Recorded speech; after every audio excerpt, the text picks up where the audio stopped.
আমন্ত্রণ সবাইকে সংস্কার ও নির্বাচন সংলাপে। আপনাদের সঙ্গে আছে আমি সাইফুল হক, পাওয়ার্ড বাই পূর্বী জুয়েলার্স। দর্শক, ছাত্র জনতার গণ অভ্যুত্থানে আওয়ামী লীগ সরকার পতনের পর বিভিন্ন খাতের মতো আর্থিক খাতের সংস্কারও হাত দেয় অন্তর্বর্তী সরকার, কিন্তু বাস্তবায়ন করতে গিয়ে এবার প্রতিটি পদক্ষেপেই পড়েছে বাধার মুখে। অর্থনীতিবিদ, গবেষক ও ব্যবসায়ীদের পরামর্শে কর হার নির্ধারণ ও কর আদায়ের কাজ পৃথক রাখার উদ্দেশ্যে এনবিআর ও অভ্যন্তরীণ সম্পদ বিভাগ বিলুপ্ত করে গত 12ই মে একটি অধ্যাদেশের মাধ্যমে রাজস্ব নীতি ও রাজস্ব ব্যবস্থাপনা নামে দুটি বিভাগ চালু করে সরকার। কিন্তু বাদ সাধেন অভ্যন্তরীণ কর্মীরাই। অবশেষে ব্যবসায়ীদের মধ্যস্থতায় কমপ্লিট শাটডাউনের মতো কর্মসূচির সমাপ্তি হলেও চ্যালেঞ্জের মুখে পড়েছে সংস্কার। এভাবে অন্তর্বর্তী সরকার দেশের ব্যবসা বাণিজ্য ও বিনিয়োগের পরিবেশের উন্নয়নে নানান পদক্ষেপ নিলেও দৃশ্যমান কোনো অগ্রগতি নেই, বরং ফলাফল অনেকটাই হতাশাজনক। 5 আগস্ট পরবর্তী বিভিন্ন শিল্প কারখানা আক্রান্ত হয়েছিল, কিন্তু অনেক কারখানায় ভাঙচুর, অগ্নিসংযোগের মতো ঘটনা ঘটেছে। এসব কারণে দেশের ব্যবসা বাণিজ্যে দেখা দেয় অস্থিরতা, উৎপাদনের নামে ভাটা, রেকর্ড ঘাটতিতে পড়ে রাজস্ব আয়। পতিত আওয়ামী লীগ সরকারের স্বেচ্ছাচারিতার কারণে দেশের আর্থিক খাতে যে বিপর্যয় দেখা দিয়েছিল তা থেকে এখনও বেরোতে পারেনি দেশ। বিশ্বব্যাংকের সবশেষ রিপোর্ট অনুযায়ী বিনিয়োগ পরিবেশের দিক থেকে বাংলাদেশ রয়েছে তলানির দিকে। 190 দেশের মধ্যে অবস্থান 168তম। বৈশ্বিক গবেষণা সংস্থা আনকারের রিপোর্ট বলছে বাংলাদেশে 2024 সালে প্রত্যক্ষ বিদেশি বিনিয়োগ কমেছে 13%। খোদ বাংলাদেশ ব্যাংকের তথ্য বলছে 2024-25 অর্থ বছরে প্রথম 9 মাসে মূলধনী যন্ত্রপাতি আমদানি আগের বছরের একই সময়ের তুলনায় কমেছে 26%। ঋণপত্র নিষ্পত্তি কমেছে 29%। ব্যাংক ঋণের সুদের হার এখন 15 থেকে 18%। একদিকে রাজনৈতিক অস্থিরতা ও অনিশ্চয়তা, অন্যদিকে বিদ্যুৎ জ্বালানির সংকট, লাল ফিতার দৌরাত্ম্য সহ নানান সংকট নিয়ে ঘিরে ধরেছে দেশের অর্থনীতি, ব্যবসা বাণিজ্য এবং বিনিয়োগকে। এমন বাস্তবতাকে সঙ্গে নিয়ে আজ আমাদের আলোচনার বিষয় কোথায় আটকে আছে ব্যবসা ও বাণিজ্য ও বিনিয়োগ। আর এই বিষয়ে আলোচনার জন্য আজ আমাদের সঙ্গে স্টুডিওতে রয়েছেন এনবিআরের সাবেক সদস্য ফরিদ উদ্দিন, ঢাকা বিশ্ববিদ্যালয়ের অর্থনীতি বিভাগের অধ্যাপক ডক্টর শাহাদাত হোসেন সিদ্দিকী, আমাদের সঙ্গে আছেন অর্থসূচকের সম্পাদক জিয়াউর রহমান, রয়েছেন বিজিএমই এর সভাপতি মাহমুদ হাসান খান, রয়েছেন বিটিএমই এর সভাপতি শওকত আজিজ রাসেল এবং আমাদের সঙ্গে আছেন ঢাকা চেম্বারের সাবেক সভাপতি আশরাফ আহমেদ। আপনাদের সকলকে স্বাগত। দর্শক, আপনার প্রশ্ন, মতামত আর অংশগ্রহণই আলোচনাকে করে তুলবে প্রাণবন্ত ও অর্থবহ। তাই স্ক্রিনে দেখানো নম্বরে ডায়াল করে যুক্ত হন, সরাসরি বলুন আপনার কথা। শুরু করছি আজকের আলোচনা। শুরুটা সরাসরি আমি যেতে চাই প্রফেসর ডক্টর শাহাদাত হোসেন সিদ্দিকী, আপনাকে দিয়েই। অনেক লম্বা বক্তৃতা আমি বা ওপেনিং আমি দিয়েছি, কিন্তু মূল কথা হচ্ছে দেশের অর্থনীতির অবস্থা আসলে কি, মানে ওর হেলথের রিপোর্টটা একটু যদি বলেন। জি, ধন্যবাদ। দেখুন, যে বাংলাদেশের যে সবসময় আমরা যে একটা দোষ দিয়ে শুরু করি যে বিগত 15 বছরে আমাদের অর্থনীতি এবং রাষ্ট্রের এখন যারা অন্তর্বর্তী সরকারে আছে তাদের কথাও কিন্তু একটাই, দেশটাকে ধ্বংস করে দিয়ে গেছে। কিন্তু বিষয়টা হচ্ছে ধ্বংস করে দিয়ে যাওয়াটা এটাও কিন্তু শুধুমাত্র কথা বলে এই জায়গায় থেমে থাকা না। আমরা আসলে 1 বছরে কি দেখতে পেয়েছি, সেই প্রত্যাশার জায়গাটা কি জনগণ দেখতে পাচ্ছে কিনা। প্রথমত আমি যদি বলি যে অর্থনীতির সূচকগুলায় আমি কি 1 বছরে ধারাবাহিকতায় ফিরে আসতে পেরেছি? যদি না পারি, কতদিন লাগবে? বিচক্ষণ অর্থনীতিবিদগণ দেশ পরিচালনা করছেন। অতএব অর্থনীতিবিদরাই পৃথিবীর গ্লোবাল জিডিপি কোথায় যাবে, ইনফ্লেশন কী হবে, সমস্ত কিছু ফোরকাস্ট করেন। অতএব আমি বাংলাদেশের একজন সাধারণ নাগরিক হিসাবেই বলতে চাই, আমরা তো এই বিজ্ঞজনের কাছে যে আমার খেলাপি ঋণের পরিমাণ বাড়ছে 2 লাখ, 3 লাখ, 4 লাখ, 4,20,000 কোটি টাকা, এবং সেটা কি 6.5 লাখ, 8 লাখ না পুরাটাই, সেই জায়গাটা কিন্তু কোথায় একটা সাধারণ মানুষ সেটা এখন পর্যন্ত জানে না। এক, দ্বিতীয়ত হচ্ছে আমরা যখন স্থিতিশীলতার কথা, শ্বেতপত্র কেন করা হয়েছিল? শ্বেতপত্র 90 দিন সময় দিয়ে করা হয়েছে, দেশের সার্বিক অবস্থা চিত্র তুলে ধরা হয়েছে। কথা হচ্ছে সেই জায়গাটা কিন্তু আমরা অর্থনৈতিক সংস্কারের কথা বলা হয়েছিল যে মধ্যমেয়াদী পরিকল্পনার কথা বলা হয়েছিল, বাজেটের যে প্রক্রিয়ায় বাজেট দেওয়া হয় তার থেকে একটু ভিন্নতা। কিন্তু সার্বিক বিশ্লেষণ যদি করেন, বাজেটে কি নতুনত্ব আমরা দেখতে পেয়েছি? বিন্দু পরিমাণ নতুনত্ব নাই, একই ধারাবাহিকতায় যে সময়টা দেওয়া ছিল। তাহলে আমি বলবো এই বিচক্ষণ অন্তর্বর্তী সরকারের কাছ থেকে রাজনৈতিক সরকারগুলা কি শিখবে? অতএব শিখার জায়গাটা তৈরি করার কিন্তু একটা বড়, আমি বলছি, স্কোপ ছিল। আমি মানুষের প্রত্যাশার কথা বলছি। আমার জিডিপির প্রবৃদ্ধি নিয়ে যখন 16 বছর না 18 বছর 20 বছরের পিছনে যেতে হয়, এরশাদ পিরিয়ডের সময় যে প্রবৃদ্ধি, সেই জায়গায় ফিরতে হয়, তখন 15 বছরের দোষ না, আমরা 15 বছরের আরও পিছনে যাচ্ছি। আপনি যদি বিনিয়োগের কথা বলেন, একটা দেশ স্বাভাবিকভাবে স্থিতিশীলতা আসবে, অর্থনৈতিক স্থিতিশীলতায় যখন প্রবৃদ্ধি ধরে রাখতে গেলে বিনিয়োগের বিকল্প নেই। আপনি বিনিয়োগের যে বর্তমান পরিস্থিতি তা যদি বিশ্লেষণ করেন তাহলেও আমি বলবো 15-16 বছর না 20 বছর পিছনে যেতে হচ্ছে। তাহলে বিনিয়োগের পরিস্থিতি খারাপ। একইভাবে মূল্যস্ফীতি যেভাবে কমছে সেটা হচ্ছে আপনি সংকোচনমূলক মুদ্রানীতির মাধ্যমে টাকা সব উঠে এনেছেন, বাজারে কাজ করবে কি? অতএব সেই জায়গাটায় মূল্যস্ফীতি কমার জন্য 10%, 5% বিগত সরকার রেখেছিল, তাহলে এখন সেটা 10%-এ গিয়েছে। 10-এর কারণে এখন লোন দিতে হচ্ছে 15 থেকে 18, যেটা আপনার উপস্থাপনায় আসলো। তাহলে কত শতাংশ খরচ করে বিজনেস করবে? অতএব ইন্টারেস্ট রেটের কারণেই তো ইনফ্লেশন অনেক বড় কারণ, এইটাই রিফ্লেক্টেড হয় প্রাইসে। অতএব সেই মূল্যস্ফীতি কিন্তু এখন আর আপনি যদি আরো 2% বাড়ান ওই পাশে 2+3% অ্যাড হবে, সেই সুযোগটা কিন্তু নাই।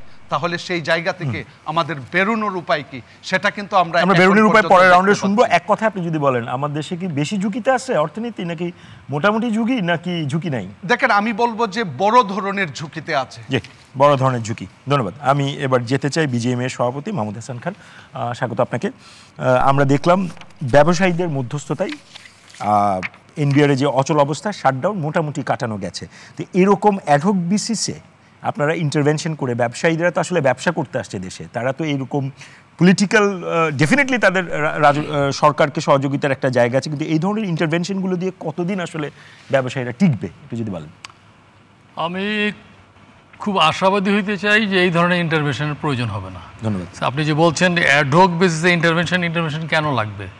যদি নিজেদের মধ্যে কমিউনিকেশন গ্যাপ না থাকে, যদি পারস্পরিক আস্থা থাকে, তাহলে এই অচল অবস্থার প্রয়োজন নাই। এবং আমরা শিল্প উদ্যোক্তা এবং ব্যবসায়ীরা এখানে ইনভলভ হয়েছি আমাদের জীবিকার তাগিদে, আমাদের ব্রেড অ্যান্ড বাটার। যখন একেবারে দেওয়ালে পিঠ থেকে গেছে তখনই আমরা ইন্টারভেন করতেছি। এটা ইন্টারভেনশন বলা যাবে না, আমরা উপযাজক হয়ে মধ্যস্থতা করতে গেছি। সো লাকিলি উভয় পক্ষ কথা শুনেছেন, যারা আন্দোলনকারী ওনাদের সাথে আমরা বসেছি, যারা নীতি নির্ধারক ওনাদের সাথে আমরা বসেছি। আমার মনে হয় এই প্রথমবারের মতো ব্যবসায়ী বা শিল্প উদ্যোক্তা সমাজকে একটু গুরুত্ব দেওয়া হয়েছে। এর আগে তো কখনোই আমাদেরকে কোনো বিষয়ে ইনভলভ করা হয় না। যারা আন্দোলন করেছেন তাদের অন্যতম প্রধান অভিযোগ যে ওনাদেরকে অনেক কিছুই জানানো হয়নি। তাহলে আন্দোলন যদি করতে হয়, সবচেয়ে বেশি আন্দোলনটা আমাদের করার কথা, যে আমাদেরকে তো জীবনেও কখনো কোনো বিষয়ে নীতি নির্ধারণের পর্যায়ে আমাদেরকে আহ্বান জানানো হয় না। প্রতি বছর যখন বাজেট ঘোষণা করা হয় দেখবেন এনবিআর থেকে আহ্বান করা হয়, সব অ্যাসোসিয়েশন ফেডারেশনকে ডাকে, কিন্তু এটা সিম্পলি আই ওয়াশ, আগের থেকেই কিন্তু নির্ধারণ করা থাকে কি করবেন কি করবেন না, এটা জাস্ট এটা দেখানোর বিষয়। সো আমি প্রথম কথায় ফিরে যাই যে আশা করি এই ধরনের অচল অবস্থা তৈরি হবে না, কারণ এই অচল অবস্থার কারণে ক্ষতিগ্রস্ত আমরা হই কালেকটিভলি এবং ইন্ডিভিজুয়ালি। ইন্ডিভিজুয়াল ক্ষতি যার হচ্ছে সেই বুঝে, এটা অন্যদেরকে বোঝানো খুব কঠিন। আরেকটা কুইক প্রশ্ন, সেটা হচ্ছে প্রফেসর সাদাত যেই ব্যবসায়িক বা অর্থনীতির যে বাস্তবতা বললেন, হয়তো এনবিআর অস্থিরতা কাটলো বা স্থবিরতাটা কাটলো, কিন্তু ওভারঅল ইকোনমিতে আসলে এই মুহূর্তে ব্যবসায়ীদের জন্য কোন কোন চ্যালেঞ্জ আছে? অনেক চ্যালেঞ্জ। মূল চ্যালেঞ্জ হচ্ছে আপনার ইনফ্রাস্ট্রাকচারের আগে যদি চলে আসি, law and order situation improve করছে, বাট ইনফ্রাস্ট্রাকচারের মেজর চ্যালেঞ্জ হচ্ছে জ্বালানি, বিদ্যুৎ, এরপরে আছে ইনফ্লেশনের সাথে রিলেটেড হলো আপনার ব্যাংক ইন্টারেস্ট, আর সর্বশেষ বলা হচ্ছে যে IMF এর গাইডলাইন অনুযায়ী আপনার ডেফিনেশন চেঞ্জ করছেন ফর ক্লাসিফিকেশন। আমরা বাংলাদেশ ব্যাংকের গভর্নর সাহেবকে বলেছি এইটা করলে কিন্তু হঠাৎ করে এনপিএল বাড়বে। এই 8 মাসে যে ডবল হয়ে গেল এনপিএল, তাহলে কি এই 8 মাসে চলে গেছে? আসলে বিষয়গুলো ছিল হিডেন, এটা সারফেসে আসছে। সো কেন এটা করা হচ্ছে আমরা আবার যাব। আমরা আশা করি এই যে 3 মাসের জায়গায় অন্তত 6 মাস হলে অনেকগুলো ফ্যাক্টরি বাঁচবে, কারণ রাতারাতি না সব ভালো কাজ করতে গেলে না এটা বুমেরাং হবে। রাতারাতি না। মাহমুদ হাসান খান, 15 বছর শেখ হাসিনা প্লাস অন্তর্বর্তী সরকার 1 বছর, মানে যদি আমি ওভারঅল 1 বছর কম সময় হবেন না, তো এই 1 বছরটাকে কি আপনি মনে করছেন রাতারাতি? না, আমি বলছি যে ডেফিনিশনটা যে চেঞ্জ করলেন 9 মাস থেকে একদম 3 মাসে বা 1 বছর 3 মাসে চলে আসলেন, তো আপনি 9 মাসে থেকে 6 মাসে থাকেন, 6 মাস তারপর আবার 3 মাসে আসেন।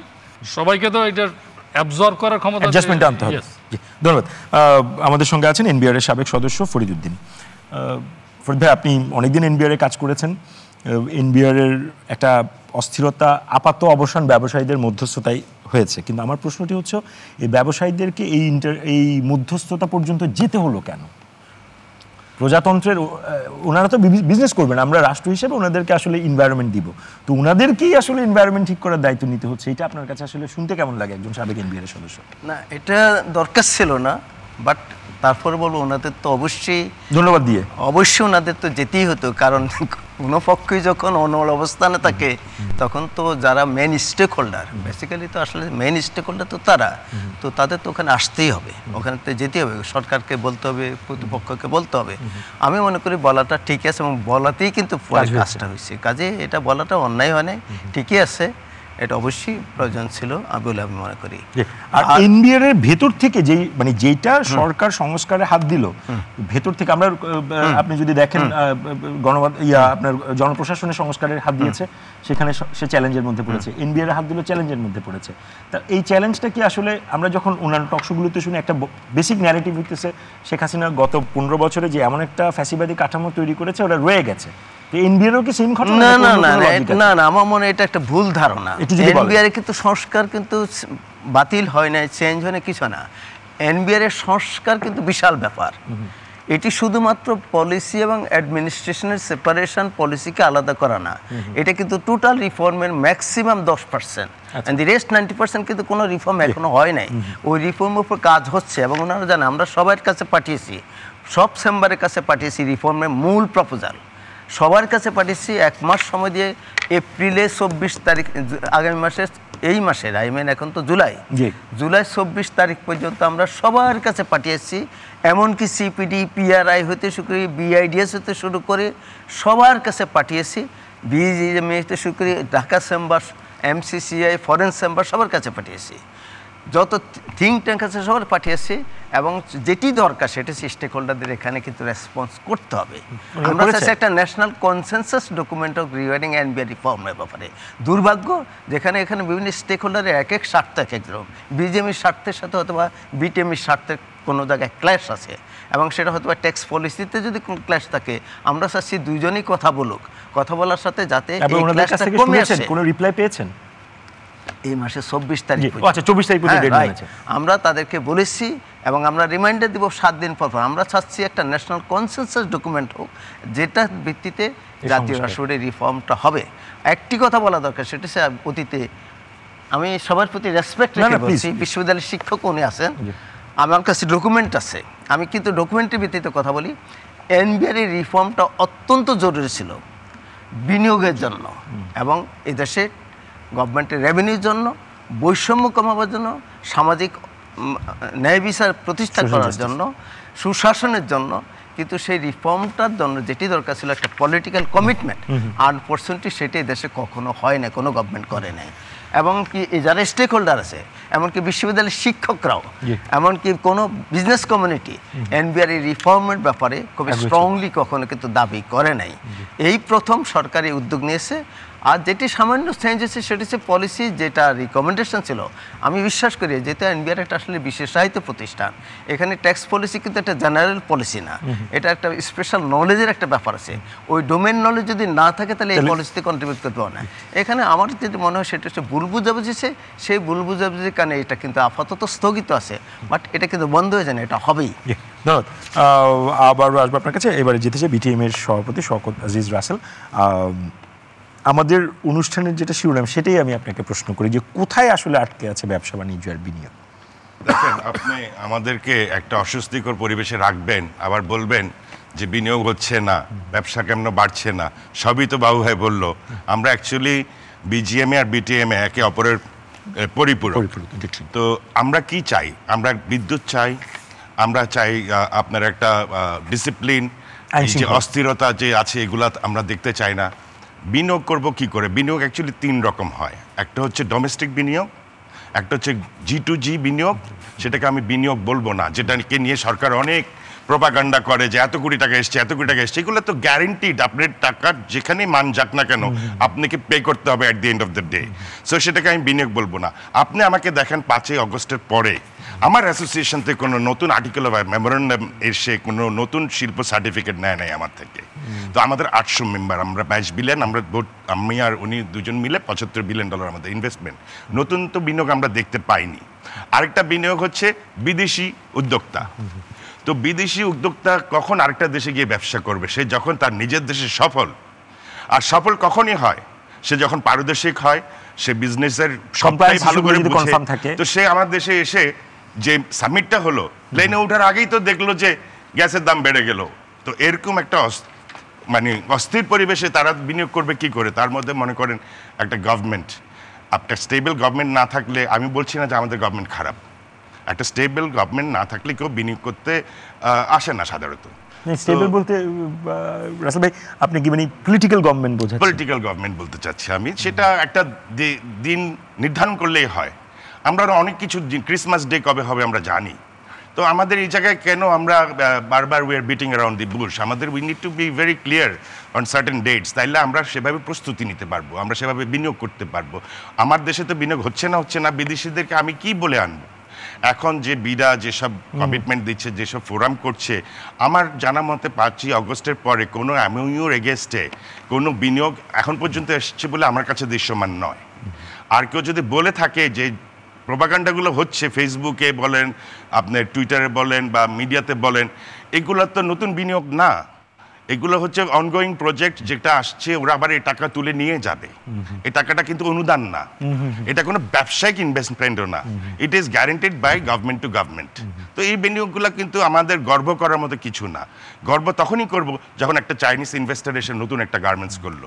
কিন্তু আমি তো দেখছি যে প্রতিনিয়ত আমাদের গার্মেন্টসও বন্ধ হয়ে যাচ্ছে, টেক্সটাইলও বন্ধ হয়ে যাচ্ছে। নতুন করে করার কিছু দেখিনি। বাবু ভাই বলতে পারবে ওনার অ্যাসোসিয়েশন থেকে নতুন কোনো মিল কারখানা হচ্ছে কিনা। আমি কোনো মেম্বারশিপ এখন পর্যন্ত নতুন পাইনি গত এক বছরে। আর বন্ধ হয়ে গেছে এরকম কোনো সংখ্যা? প্রচুর বন্ধ হয়ে গেছে। আপনার গ্যাসের অভাবে অনেকে চলতে পারছে না, বিদ্যুতের অভাবে। 800 আপনাদের এনলিস্টেড আছে, তাদের মধ্যে না, আমাদের হচ্ছে 1850। তার মধ্যে বন্ধ কত হয়েছে? বন্ধ মানে অর্ধেক চলে, এরকম হচ্ছে মোর দেন 40%, অর্ধেক ক্যাপাসিটি চলে। টেক্সটাইল এমন একটা জিনিস, যখন 95% ক্যাপাসিটিতে না অপারেট করতে পারে, it is likely to incur loss. এটা কখনোই আপনার আসলে 100% ক্যাপাসিটি করবেন যখন 80% ক্যাপাসিটি আপনার ব্রেক ইভেনিং ব্যস্ত থাকে।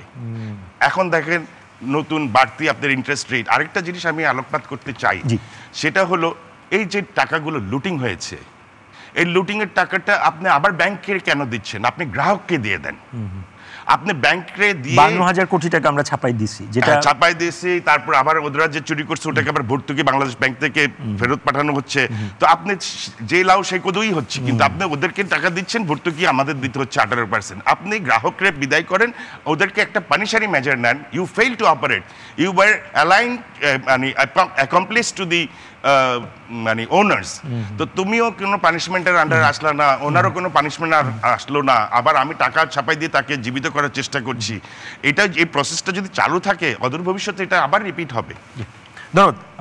একটু যেতে চাই, আমাদের সঙ্গে যুক্ত আছেন অর্থসূচকের সম্পাদক জিয়াউর রহমান। আপনার কাছে উনি যেটা বললেন, এই সূত্র ধরে আসি, আপনার এমনি বিনিয়োগে স্থবিরতা, তারপরে আপনি আবার ওই দুর্বল ব্যাংকগুলোকে 52,000 কোটি টাকা আপনি ছাপাই দিচ্ছেন। তো দিন শেষে তো এটার ব্যাকলেসটা তো আর ওভারঅল ইকোনমির উপর পড়বে, একটু যদি বলেন। এটা খুবই দুর্ভাগ্যজনক আরও এই জন্যে যে বর্তমানে যিনি ব্যাংকিং সেক্টরকে দেখভাল করবেন, যিনি গভর্নর আছেন, তিনি যখন চেয়ারের টেবিলের ওই পাশে ছিলেন, তখনও কিন্তু তিনি বিভিন্ন সময় বলতেন ক্রাইসিসটা তো এই গভর্নমেন্টের সময় না, ক্রাইসিসটা তো আগের গভর্নমেন্টের আমলে হয়েছে, এবং তখন থেকে আমরা জানতাম কিছু ব্যাংক আসলে একটা সময় বন্ধ হয়ে যাবে, অচল হয়ে যাবে। তখন কিন্তু ওনারা বলতেন যে এগুলোকে বন্ধ করে দেওয়া উচিত। কিন্তু যখনই টেবিলের এই পাশে চলে এলেন, তখন কেন যেন পুরো বিপরীত ইউটার্ন করে যে এদেরকে রক্ষা করতে হবে, রক্ষা করে একটা সমাধান খুঁজতে হবে। আমরা মনে করি যে এটা আসলে সঠিক কোনো উপায় না। তাহলে আপনি কোনো দৃষ্টান্ত স্থাপন করতে পারলেন না, আপনি দোষী ব্যক্তিদের শাস্তি দিতে পারলেন না। আমি ওনার সাথে একমত যে আপনি একটা প্রসঙ্গ আসতে পারে যে আমানতকারীরা কি দোষ করেছে, ওরা হয়তো জানে না, ওরা হয়তো ভেবেছে যে বাংলাদেশ ব্যাংক যেহেতু লাইসেন্স দিয়েছে, সরকার মনিটর করছে, তাদের আমানত নিরাপদ। আপনি যদি মনে করেন যে সেই কমিটমেন্টের জায়গা, সেক্ষেত্রে আপনি আমানতকারীর স্বার্থ সংরক্ষণ কীভাবে হবে, কীভাবে সরাসরি টাকা ফেরত দেওয়া অথবা অন্য ভালো ব্যাংকে ট্রান্সফার করে কোনোভাবে কোনো একটা মেকানিজম দরকার, সেটা আপনি করতে পারেন। কিন্তু ব্যাংকগুলোকে যদি রিভাইভ করানোর চেষ্টা করেন, দুদিন পরে কোনো এক সময় যদি আবার গভর্নমেন্ট পরিবর্তন হয়, আবার সেই লুটেরা এসেই কিন্তু আবার এই কন্ট্রোলে আসবে। এক, দ্বিতীয়ত হচ্ছে আগামী যে সরকার আসবে, অতীতের যে খারাপ কাজ, যে লুণ্ঠন, যত খারাপ কাজই দেখি না কেন, এটার উত্তরাধিকারী আসলে পরেরাও বহন করে। সবাই দেখে যে এটা একটা সহজ সুযোগ, খারাপ জিনিসগুলি কপি করা হয়। সুতরাং যে সরকার আগামীতে আসবে তাদের লোকজন যে এটাকে কপি করবে না তার কিন্তু নিশ্চয়তা নাই। আরও দুটি ব্যাংকে এরকম ঘটনা ঘটতে পারে। আজকে যদি আপনি এটাকে সহজভাবে হজম করেন, তাদেরকে আবার রিভাইভ করার সুযোগ দেন, পানিশমেন্ট না দেন, তাহলে কিন্তু এই ধরনের ঘটনা অন্য সরকার আমলেও ঘটতে পারে। সুতরাং উচিত হচ্ছে যে চিরতরে এই ধরনের প্রবণতা কীভাবে বন্ধ করা যায় সেই জায়গাটা, কিন্তু দুর্ভাগ্যজনকভাবে সেই জায়গাটি আমরা দেখতে পাচ্ছি না। আমি মনে করি যে এই জায়গাটা খুবই একটা গুরুত্ব দেওয়া উচিত। আর একটা কুইক প্রশ্ন যেটা শওকত আদিজ রাসেল বলার চেষ্টা করলেন যে স্টেবল গভর্নমেন্টের আসলে না আমি পুরোপুরি একমত। এটা তো বহুদিন ধরেই আমরা মানে উনি যেটা বলেন যে স্পেসিফিক আপনি ডেট দেন, আপনি সবকিছু ডেট আছে, তো এই জায়গাটা আপনি কিভাবে দেখেন? না আমিও মনে করি আমি ধরে নিলাম নেক্সট ইয়ার স্টেবল গভর্নমেন্ট আসলো, তাহলেই কি আপনার বিনিয়োগের মধ্যে একটা পজিটিভ আমরা দেখতে পাবো? রাতারাতি হয়তো বিনিয়োগ বেড়ে যাবে না, কিন্তু একটা বিনিয়োগ করার মতো পরিবেশ তৈরি হওয়া শুরু হবে, একটা মানসিক প্রস্তুতি উদ্যোক্তারা নিতে পারবেন। বিশেষ করে আমি যেহেতু আবার স্টক মার্কেটের সাথে একটু রিলেটেড, যেহেতু আমার পত্রিকাটা ওই কেন্দ্রিক বা আমি দীর্ঘ সময় পর্যন্ত রিপোর্টিং করেছি, আমার অনেক ব্রোকার, অনেক বড় বড় এরাও বলে যে যেদিন ডেট ফিক্সড হবে, যে নির্বাচন হবে, সেদিন থেকে দেখবেন যে স্টক মার্কেটের ইন্ডেক্সটাও পজিটিভলি মুভ করে শুরু। কী কারণে? রাতারাতি কি ফান্ড চলে আসবে সেটা না, মানুষ একটা আশাবাদ, মানুষের গাইডলাইন পাওয়ার মনে করবে যে নতুন একটা সরকার আসবে, তারা জনগণের প্রতি কমিটমেন্ট থাকবে, তাদেরকে যেহেতু 5 বছর থাকতে হবে, সুতরাং তার সেইভাবে মানুষের আশা আকাঙ্ক্ষা কীভাবে পূরণ করা যায় সেই প্রস্তুতি নিয়েই কিন্তু চালাবে। আর অন্তর্বর্তীকালীন সময় যেটা হয়, দুটি সমস্যা হয়। একটি, মানুষ সহ অন্যান্য স্টেকহোল্ডার ধরেই নেয় যে এই সরকার তো বেশি দিন থাকবে না, সুতরাং তাদের আসলে আমাদের নিয়ে কোনো মাথা ব্যথা নাই, আমাদের জন্য কিছু করবে না, এক। আর অন্যরা ভাবে তারা যে পলিসিগুলো নেবে পরের সরকারের আমলে সেই পলিসিগুলো থাকবে কিনা, ঠিক থাকবে কিনা তার তো নিশ্চয়তা নেই। আমরা তো দেখেছি রাজনৈতিক সরকারের আমলেও যে পলিসি নেওয়া হয় সেগুলো ঘন ঘন চেঞ্জ হয়, বাংলাদেশে এটাই কালচার। আর সেখানে অন্তর্বর্তী সরকার, অস্থায়ী সরকার পলিসি নেবে আর সেই পলিসির উপর ভরসা করে কোটি কোটি টাকা বিনিয়োগ করবেন, ঝুঁকি নেবেন উদ্যোক্তারা, এটা আসলে আশা করা যায় না। ধন্যবাদ। আমি একটু যেতে চাই এবারে ঢাকা চেম্বারের সাবেক সভাপতি আশরাফ আহমেদ আপনার কাছে। 10 মাস সরকার পার করলো বা 11 মাস পার করলো, ব্যবসায়ীদের জন্য আসলে কোন ভালোটা করেছে, কোন খারাপটা করেছে? আমি যদি একটু পিছন থেকে শুরু করি, আমরা কিন্তু জানুয়ারি 2024 সনে আমাদের যে নতুন মুদ্রানীতি ঘোষণা করেছিলাম, তারপর থেকে কিন্তু গত 18 মাস ধরে আমরা ওই পথেই হাঁটছি। এবং এই পথটাতে আপনি যদি একটু সাদাত ভাইয়ের ইয়েটা একটু চিন্তা করেন, উনি যেটা বললেন আমাদেরকে, দেখুন আমরা একটা কন্ট্রাকশনারি মনিটারি পলিসি নিয়েছি, এই বছর এসে আমরা একটা কন্ট্রাকশনারি ফিসকাল পলিসিও নিয়েছি। এই দুটোর কম্বাইন্ড ইম্প্যাক্ট হচ্ছে এটা আপনার গ্রোথ রেট কমিয়ে দিবে। আমরা যে 3.5% গ্রোথ রেট বলছি, যেটা আমাদের 80 দশকের পরে আমি কখনো দেখিনি, এই লেভেলের গ্রোথ রেট। এবং ব্যক্তিগতভাবে আমি কিন্তু মনে করি যে 3.5% যদি আমরা অ্যাচিভ করতে পারি, এটা একটা সাংঘাতিক ভালো ব্যাপার, সুখবর। কারণ আমরা অন্যান্য যে সূচকগুলো আছে তাতে আমরা যে দেখে যেটা মনে হচ্ছে, এটা হয়তো বা 3% যাবে না, যেটা আবার ওয়ার্ল্ড ব্যাংক গতকালকে ওয়ার্ল্ড ব্যাংকও এই সংখ্যাটা প্রকাশ করেছে। দেখুন, এই কন্ট্রাকশনারি মনিটারি পলিসির ইম্প্যাক্ট হচ্ছে আপনার গ্রোথ রেট কমিয়ে দেবে, আপনার ইনভেস্টমেন্ট কমিয়ে দেবে। এটা সরাসরি আমাদের পলিসির কারণে ইনভেস্টমেন্ট কমছে। আমরা গত 10 মাস ধরে এক্স্যাক্টলি এই পলিসিটা ফলো করে যাচ্ছি। কেন করছি? করার আশাটা হচ্ছে ইনফ্লেশন কমবে। ইনফ্লেশন কমবে, কিছুটা কমেছে। এবং ইনফ্লেশনের নিয়মটা হচ্ছে আপনি আজকে ইন্টারেস্ট রেট বাড়ালে আপনার 2 বছরের 1% ইন্টারেস্ট বাড়ালে 2 বছরের 0.25% কমে। এটাকে একটা সময় দিতে হবে। সো আমাদের যেটা হচ্ছে, আমরা ওই ইনফ্লেশন কমানোর জন্য এত টাইট একটা মনিটারি পলিসি নিয়েছি, যাতে আমাদের আপনার প্রাইভেট সেক্টরের রিপেমেন্ট ক্যাপাসিটি, আমরা কতখানি ডেট সাস্টেইন করতে পারবো যে কোনো সময়, আমাদের ওয়ার্কিং ক্যাপিটাল এবং লং টার্ম ডেট সব মিলিয়ে এটা প্রায় 25 থেকে 40% কমে গেছে। আপনি যদি ইন্টারেস্ট রেট 9% থেকে 15% করেন, আপনার লোন রিপেমেন্ট সক্ষমতা কমে যাবে। যে কারণে যেটা হচ্ছে, আমরা যে দেখছি যে আপনার এনপিএল রেশিও 10% থেকে 24% হয়েছে, এটা খুবই স্বাভাবিক। এটার পিছনে দুটো কারণ আছে। এক হচ্ছে আমরা ইন্টারেস্ট রেট বাড়িয়ে আমরা ডিফল্ট কার্ড বাড়িয়ে দিয়েছি। 2 নাম্বার হচ্ছে আমাদের ডেফিনেশন ছিল যে 6 মাসে আমরা এনপিএল কাউন্ট করতাম, যে 6 মাস ওভারডিউ হলে তখন ডাউনগ্রেড করতাম। এটাকে আমরা কমিয়ে দিয়েছি 3 মাসে কমিয়ে দিয়েছি। বেসেল 3 কথা বলে এটা আমরা করেছি, কিন্তু বেসেল 3 সাথে সাথে এটাও মনে রাখতে হবে যে দুনিয়ার এমন কোনো সিস্টেম নাই, ব্যাংকিং সিস্টেম নাই যেখানে বেসেল 3 এফেক্টিভ কিন্তু আপনার সিআইবির ক্রস ডিফল্ট আছে, কিংবা আপনার হেয়ার কাট করার কোনো মেকানিজম নেই। আমি যদি ভেরি সিম্পল, আমি যদি আমেরিকাতে আজকে ডিফল্ট করি, আমার কিন্তু আজকেই ডিফল্ট হবে, 0 ডেতেই ডিফল্ট হবে বেসেল 3 অনুসারে। কিন্তু ব্যাংক কিন্তু যদি মনে করে যে আমাকে এক্সিট দিতে হবে, কিংবা ব্যাংক্রাপসি ডিক্লেয়ার করে আমাকে হেয়ার কাট দিয়ে এক্সিট দিতে হবে, সেটা তার সাথে কোনো রেস্ট্রিকশন ছাড়াই পারে। আমি যদি অন্য আরেকটা ব্যাংকে আমার একটা ক্রস ডিফল্ট, আমার মানে আরেক ডিরেক্টরের যদি লোন ডিফল্ট হয়ে থাকে, সেটার জন্য আমার লোন লাইন আটকাবে না আমেরিকাতে। সো এই যে বেসেল 3 যে ইমপ্লিমেন্টেশন, এটার যে নেক্সট লেয়ারে যে কাজগুলো করার কথা ছিল এটা আমরা করিনি। সো এর নেট রেজাল্ট হচ্ছে আপনি যদি দেখেন আমাদের প্রায় ফরেন এক্সচেঞ্জ ইয়ের কারণে, ট্রানজাকশনের কারণে প্রায় 1.5 লক্ষ কোটি টাকার মতো লস হয়েছে প্রাইভেট সেক্টরের কম্বাইন্ড ব্যালেন্স শিট। আপনি যদি দেখেন শুধু ইন্টারেস্ট হিসাবে আমরা প্রায় 1,40,000 কোটি টাকা অ্যাডিশনাল ইন্টারেস্ট পেমেন্ট করেছি গত 18 মাসে ব্যবসায়ীরা। সো আমাদের যদি ব্যাপারটা হচ্ছে আমাদের কর্পোরেট ব্যালেন্স শিটগুলো যদি দুর্বল হয়ে যায় তাহলে আমাদের ব্যাংক ব্যালেন্স শিট দুর্বল হবে। ব্যাংক ব্যালেন্স শিট দুর্বল হলে আমরা will end up getting a twin balance sheet problem. এটা একটা সাইকেল। ব্যাংকের ব্যালেন্স শিট দুর্বল হলে লোন ফ্লো কমে যাবে, লোন ফ্লো কমে গেলে কর্পোরেট সেক্টর আরও উইক হবে, আরও উইক হলে ইকোনমি আরও উইক হবে এবং এটা কন্টিনিউয়াসলি কমতে থাকবে। So this is where we are. আর কিছু কি ভালো করেছে যেটা বিনিয়োগের জন্য চেষ্টা করেছে, যে শুধু বিনিয়োগ সামিট বলছি না আমি, ওভারঅল এমন কোনো পলিসিকে দেখছেন যে আসলে এটা লম্বা সময়ের জন্য ভালো কাজ হয়েছে ব্যবসায়ীদের জন্য? বিডাতে কিছু কাজ করার চেষ্টা করা হয়েছে, সেটা বিডার ইন্টারনাল রিঅর্গানাইজেশন, এটার ইম্প্যাক্ট খুবই কম পড়বে। কারণ এমনিতেই আমাদের দেশে এফডিআই 0.5 থেকে 0.7% লেভেলে কাজ করে। আর বাংলাদেশের ইকোনমিক গ্রোথে ফরেন ডাইরেক্ট ইনভেস্টমেন্টের ভার্চুয়ালি কোনো কন্ট্রিবিউশনই নেই। বাংলাদেশের গ্রোথ যা হয়েছে এটা আমাদের লোকাল এন্টারপ্রেনারদের রিইনভেস্টমেন্টের কারণে হয়েছে। ধন্যবাদ। আবার আসতে চাই এনবিআর সাবেক সদস্য ফরিদউদ্দিন আপনার কাছে, যেটা বললেন যে মানে দিন শেষে আসলে একটি স্টেবল গভর্নমেন্ট না আসলে আমরা যতই আলোচনা করি এগুলো আসলে আমরা এখান থেকে ওয়ে আউট পাবো না। প্রথম কথা সেটি আপনি মনে করেন কিনা? আর দ্বিতীয় কথা মাহমুদ হাসান খান যেটা বললেন যে ইনফ্রাস্ট্রাকচারের ইস্যুটা আছে, তার মানে আমি যদি নির্বাচিত সরকার আসার পরও রাতারাতি 6 মাসের মধ্যে বাংলাদেশের ইকোনমি, বিনিয়োগ এগুলোর ক্ষেত্রে যে খুব মানে ব্যাপক চেঞ্জ হবে না, এটা আপনার মনে হয় কিনা? প্রথম যেটা বললেন যে পলিটিক্যাল গভর্নমেন্ট, আমি পার্সোনালি মনে করি এটা মনে হয় ঠিক না, অন্তত বিগত দিনে তা প্রমাণ করে না। আপনি ঠিক মনে করছেন না? আমি মনে করি না, কারণ বিগত দিনতে কোনো পলিটিক্যাল গভর্নমেন্টের আমলে খুব বড় ধরনের বিনিয়োগ কি কখনো হয়েছে? হয়নি, কখনো হয়নি। এটি যখন ছিল তখন তাই হয়েছে। আর সবচেয়ে বড় বস্তু যেটা, হ্যাঁ, বিনিয়োগের প্রতি যে সমস্যাগুলি চিহ্নিত করেছে, একটা ডেফিনেটলি এনার্জি একটা এসেছে, একটা বড় সমস্যা, অবকাঠামোগত সমস্যা, ইন্টারেস্ট রেট একটা সমস্যা। কিন্তু আমি পার্সোনালি এবং বিদেশি ইনভেস্টাররা যেটা সমস্যা হিসেবে চিহ্নিত করে সেটি হচ্ছে বাংলাদেশের ট্যাক্স সিস্টেম। বাংলাদেশের ট্যাক্স সিস্টেম আমার মনে হয় পৃথিবীর খুব খারাপ ট্যাক্স সিস্টেমের একটা। বাংলাদেশে আপনি আসলে দেখেন না যে আসলে রাজনৈতিক সরকার বা অন্তর্বর্তী সরকার সমস্যাটা না, আপনি দেখেন ট্যাক্স পলিসি, এরকম একটা বিষয় আপনি বলেছেন, একটু যদি ব্যাখ্যা করেন, কারণ আপনার সমালোচকরা আবার ভিন্ন মত দিয়েছেন, আপনি অবশ্যই দিতে পারেন, তারপর বলেন। আমি এই জন্য বলছি যে বাংলাদেশে যে ট্যাক্স রেভিনিউ আদায় করা হয়, এনবিআই যে ট্যাক্স আদায় করে তার 80% কিন্তু ইনডাইরেক্ট ইন নেচার। এটা তো কোনো সভ্য দেশের চরিত্র হতে পারে না। 80% যদি ইনডাইরেক্ট ট্যাক্স হয়, তার মানে এটা কমোডিটি প্রাইসে যাচ্ছে। শুধু ইন্টারেস্ট কেন, ওয়াই নট ট্যাক্স? এটা কি উনি ইকোনমিক্সের প্রফেসর, উনি বলুক, উত্তর হোক। 80% ইনডাইরেক্ট ট্যাক্স কী করে হয়? যেটা বলা হয়েছে যে অ্যাডজাস্টমেন্ট, সেটি কেন হয়নি? এই সবই তো পলিটিক্যাল গভর্নমেন্টের আমলে অনুমোদন হয়েছে। আমাদের ইম্পোর্ট লেভেলে আমরা টোটাল রেভিনিউ 32% রেভিনিউ আদায় করি। পৃথিবীর কোনো ডেভেলপিং কান্ট্রিতে চিত্র আপনি পাবেন না।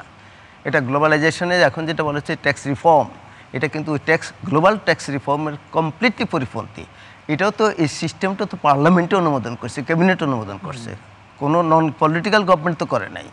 তারপরে ইনকাম ট্যাক্সে যে সবই, যেটা বললেন যে ব্যবসায়ীরা যে বিনিয়োগটা করতে আসবে সে তো দেখছে যে তার কমপ্লায়েন্স ইস্যু আছে, সে দেখছে যে আপনার আইন শৃঙ্খলার ইস্যু আছে, তো সেইটাকে আপনি কি কগনিজেন্সে নিচ্ছেন না আপনি আলোচনা করার সময়? অবশ্যই নেব, অবশ্যই নেব, যেটা বলছেন অবশ্যই আমি তো সেটা নিচ্ছি। কিন্তু আমি ট্যাক্সের আসপেক্টটা বলতেছি যে আমাদের যে বিনিয়োগের ক্ষেত্রে বড় একটা সমস্যা তো ট্যাক্স সিস্টেম। অবশ্যই এনার্জি, ইন্টারেস্ট, এগুলি তো অবকাঠামো তো আছেই, কিন্তু ট্যাক্স সিস্টেম একটা বড় সমস্যা। কারণ 80% যদি ইনডাইরেক্ট ট্যাক্স হয়, একটা লোক যেটা উনি বলেছেন যে আমি ইনভেস্টমেন্ট করার পরে যে income tax, advance income tax, সেটা হয়তো বা কখনো অ্যাডজাস্টমেন্ট হবে না। হ্যাঁ, আপনি বলে দিলেন যে কোম্পানির ট্যাক্স হয়তো বা 30% বা 20% হোয়াট এভার ইট ইজ, কিন্তু আপনি সোর্সের ট্যাক্স কেটে দিলেন, সেটা কোনো, এবং এটা একবার মিনিমাম ট্যাক্স বলে দিলেন। তো মিনিমাম ট্যাক্স যদি বললেন তাহলে তো এটা ইনডাইরেক্ট ট্যাক্স হয়ে যাচ্ছে, ওটা তো ডাইরেক্ট ট্যাক্স হলো না। তো এটা তো কমোডিটি প্রাইসকে যে এফেক্ট করতেছে। তারপরে আপনি দেখেন ভ্যাটের ক্ষেত্রে, এসএমই খাতের প্রতিষ্ঠানের ক্ষেত্রে ভ্যাটের ট্যাক্সের ইনসিডেন্স গিয়ে 30%-এর কম হয় না, অথচ আপনি 15%। তো ওই প্রতিষ্ঠানগুলি কি করে টিকবে? ওরা তো এমপ্লয়মেন্ট জেনারেট করে। তো কাজে এই বিষয়গুলি তো পার্লামেন্টে অনুমোদন হয়েছে, দোষটা কাকে দেবে? নিশ্চয়ই, মানে আপনি বলছেন যে এগুলো আসলে নির্বাচিত সরকার আর অন্তর্বর্তী সরকারের ইস্যু না, এগুলো পলিসি ইস্যু। আমি আবারও যেতে চাই বিটিএম এর সভাপতি শওকত আজিজ রাসেল। এভাবে যদি চলতে থাকে আসলে আপনি কি কি সংখ্যা দেখেন ব্যবসা বাণিজ্য বিনিয়োগে? দেখেন, আমরা এবার বাজেটে কি দেখেছি? আমরা দেখেছি আপনার ঝুড়িতে যে কটা ইন্ডাস্ট্রি আছে তাদেরকে আপনি আরো বাড়তি বোঝা দিয়েছেন যখন তারা একটা ঝুঁকিপূর্ণ সময় পার করছে। This is not the right time to behave like this. এখন তাদেরকে পেট্রন করতে হবে। বিদেশি গল্প শুনে আমাদের পেট ভরবে না। দেশে যে ইন্ডাস্ট্রিগুলো আছে তাদেরকে কিভাবে উজ্জীবিত করা যায়, ভাইব্রেন্ট করা যায়, সেদিকে সরকারের মনোযোগ আমি এক ফোঁটাও দেখিনি। সেকেন্ডলি, আপনি যে টাকার যে টাকাগুলো মনে করেন সার্কুলেশনে আসছে না বা আসছে না, সেটার জন্য আপনি কোনো প্রক্রিয়া বের করেননি। আপনি অন্তত একটু করতে পারতেন যে শিল্পতে বিনিয়োগ করলে আমি এটার উৎস জানতে চাইবো না।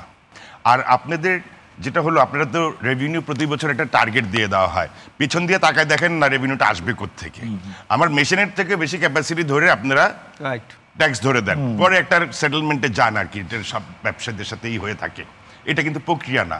You create new industries, new avenues to collect VAT and tax. তখনই না সরকার কিছু টাকা পাবে, উন্নয়নমূলক গঠনমূলক কাজে হাত দিতে পারবে। কিন্তু আপনি নতুন ব্যবসা তৈরিই করলেন না, তারপর আবার চাচ্ছেন বাড়তি টাকা এরকম একটা নাজুক অবস্থায়। It doesn't equate. এটা I think it's a mismatch.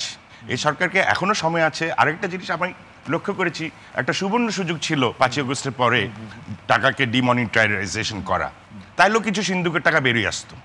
এখন কিন্তু টাকাগুলো এদিক এদিক এঙ্গেজ হয়ে গেছে। হ্যাঁ, এটা এদিক এদিক এঙ্গেজ হয়ে গেছে। আপনি এটা চাইলে আর হয়তো ফেরত আনতে পারবেন না। কিন্তু তখন যদি আপনি এই সিদ্ধান্তগুলো নিতেন, বেশ কিছু টাকা সার্কুলেশনে আসতো এবং ইকোনমিতে তারা একটা পার্টিসিপেট করতে পারতো, ভাইব্রেন্ট হতো। তো সেটাও আমরা লক্ষ্য করতে পারিনি। এখনো যে কোনো উদ্যোগ না হচ্ছে তাও দেখছি না। আর সংখ্যাটা কি দেখেন? এরকম যদি চলতে থাকে কই গিয়ে দাঁড়াবে ব্যবসা? আমি ভয়াবহ সংখ্যা দেখি। আপনি তো একজন ইন্ডিয়া বিনিয়োগকারী। থেকে আমাদের যে আপনার কটন ইয়ার্ন, এটা অনেক একটা বিরাট মানে অংশ আমরা ইন্ডিয়া থেকে এখন নিয়ে আসছি। আর আমার দেশি শিল্পগুলা প্রতিনিয়ত বিকল হয়ে যাচ্ছে। কর্মসংস্থান তৈরি তো যাক দূরের কথা, কর্মসংস্থান আমরা হারাচ্ছি। তো এগুলা কিন্তু প্রতীয়মান, দৃশ্যমান। আপনার এনার্জি মন্ত্রী যখন বিশ্বাস করলো না আমাদের কথা, তখন আমরা ডিমান্ড করলাম যে আপনি আপনার চয়েস মতো ফ্যাক্টরি ভিজিট করেন। একদিকে ওনার আমাদের রাষ্ট্রের স্পোক্স পারসন, উনি বলছে 50% গ্যাস বৃদ্ধি করেছি মে মাসে, আর তারপরের দিনে উনি ফ্যাক্টরি ভিজিট করে বলল যে এই গ্যাসের সংকটের সত্যতা পাওয়া গেছে। তো এটা দুজনই কিন্তু গভর্নমেন্ট। তো পরিসংখ্যান আপনি বিকৃত করবেন কেন? আপনি তো you are following the same model as the previous regime. You can do that. আর আপনি এইসব তথ্য বিকৃত করে, পরিসংখ্যান বিকৃত করে মানুষকে কতদিন বোকা বানাবেন? মানুষের যখন দেখবেন যে জিনিসপত্র ক্রয় ক্ষমতার ব্যারি চলে যাচ্ছে, তখন কিন্তু তারপর আন্দোলন হবে। এখন সেটা যেই সরকারই হয়ে থাকুক না কেন। এই সংখ্যাটা আপনারা করছেন? আমি পার্সোনালি করি। ওকে, একটু যেতে চাই অর্থসূচকের সম্পাদক জিয়াউর রহমান আপনার কাছে। যেটা শওকত আজিজ রাসেল বললো যে 5ই আগস্টের পর আসলে একটা সুবর্ণ সুযোগ ছিল, সেই সুযোগটা আমরা মিস করেছি। একটু যদি বলেন। সুযোগটা বলতে একটু ক্লিয়ার করে বলবেন? উনি যেটা বললো যে ওই যে ডিমনিটাইজেশনের একটা সুযোগ ছিল, সিন্ধুকের টাকা আমরা বাইরে আনতে পারতাম। ওভারঅল উনি বলেছে যে মানে এখন উনি যেটা দেখছেন যে আসলে বিগত রেজিমের কাইন্ড অফ জেরক্স, এটা আপনি মনে করেন? আসলে সামগ্রিকভাবেই তো একটা বড় অভ্যুত্থানের পরে অনেকে এটাকে বিপ্লব হিসেবে ট্রিট করার চেষ্টা করতো।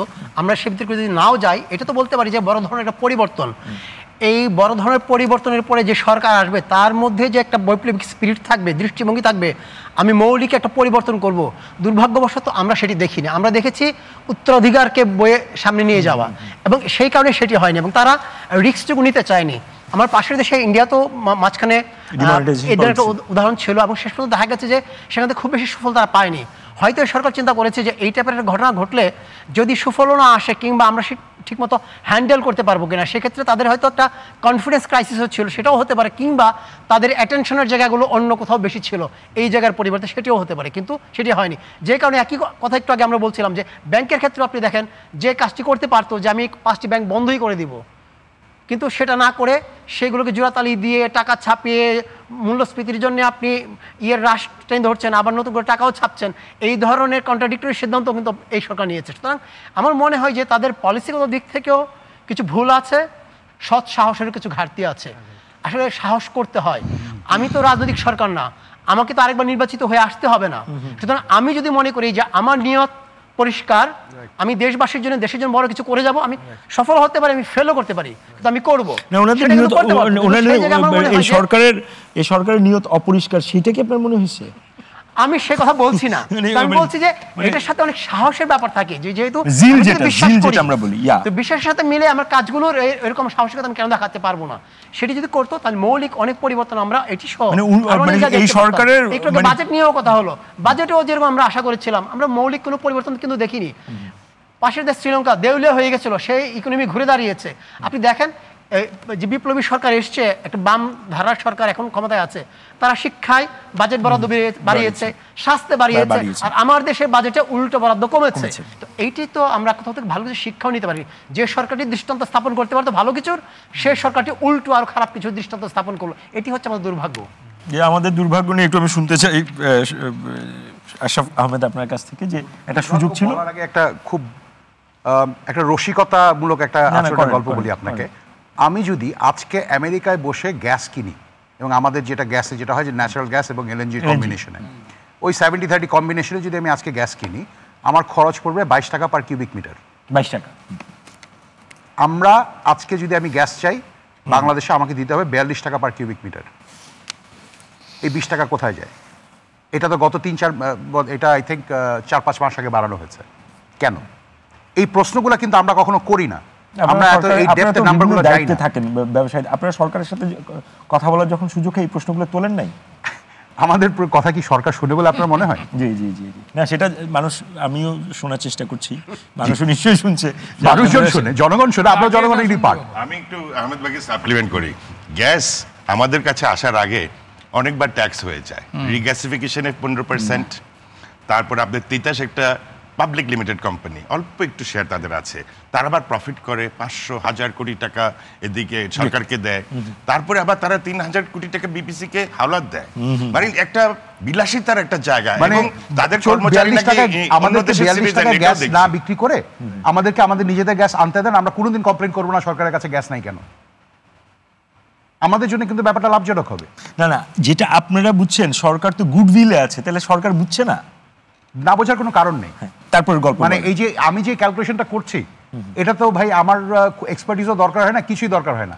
আপনি গুগলে ঢুকে সার্চ দিবেন, আপনাকে বলে দিবে, কনভার্টও করে দিবে যে কত এমএমসিএফডি হলে আপনার, সরি এমএমবিটিইউ হলে আপনার কত সিবিএম এ কত টাকায় হবে।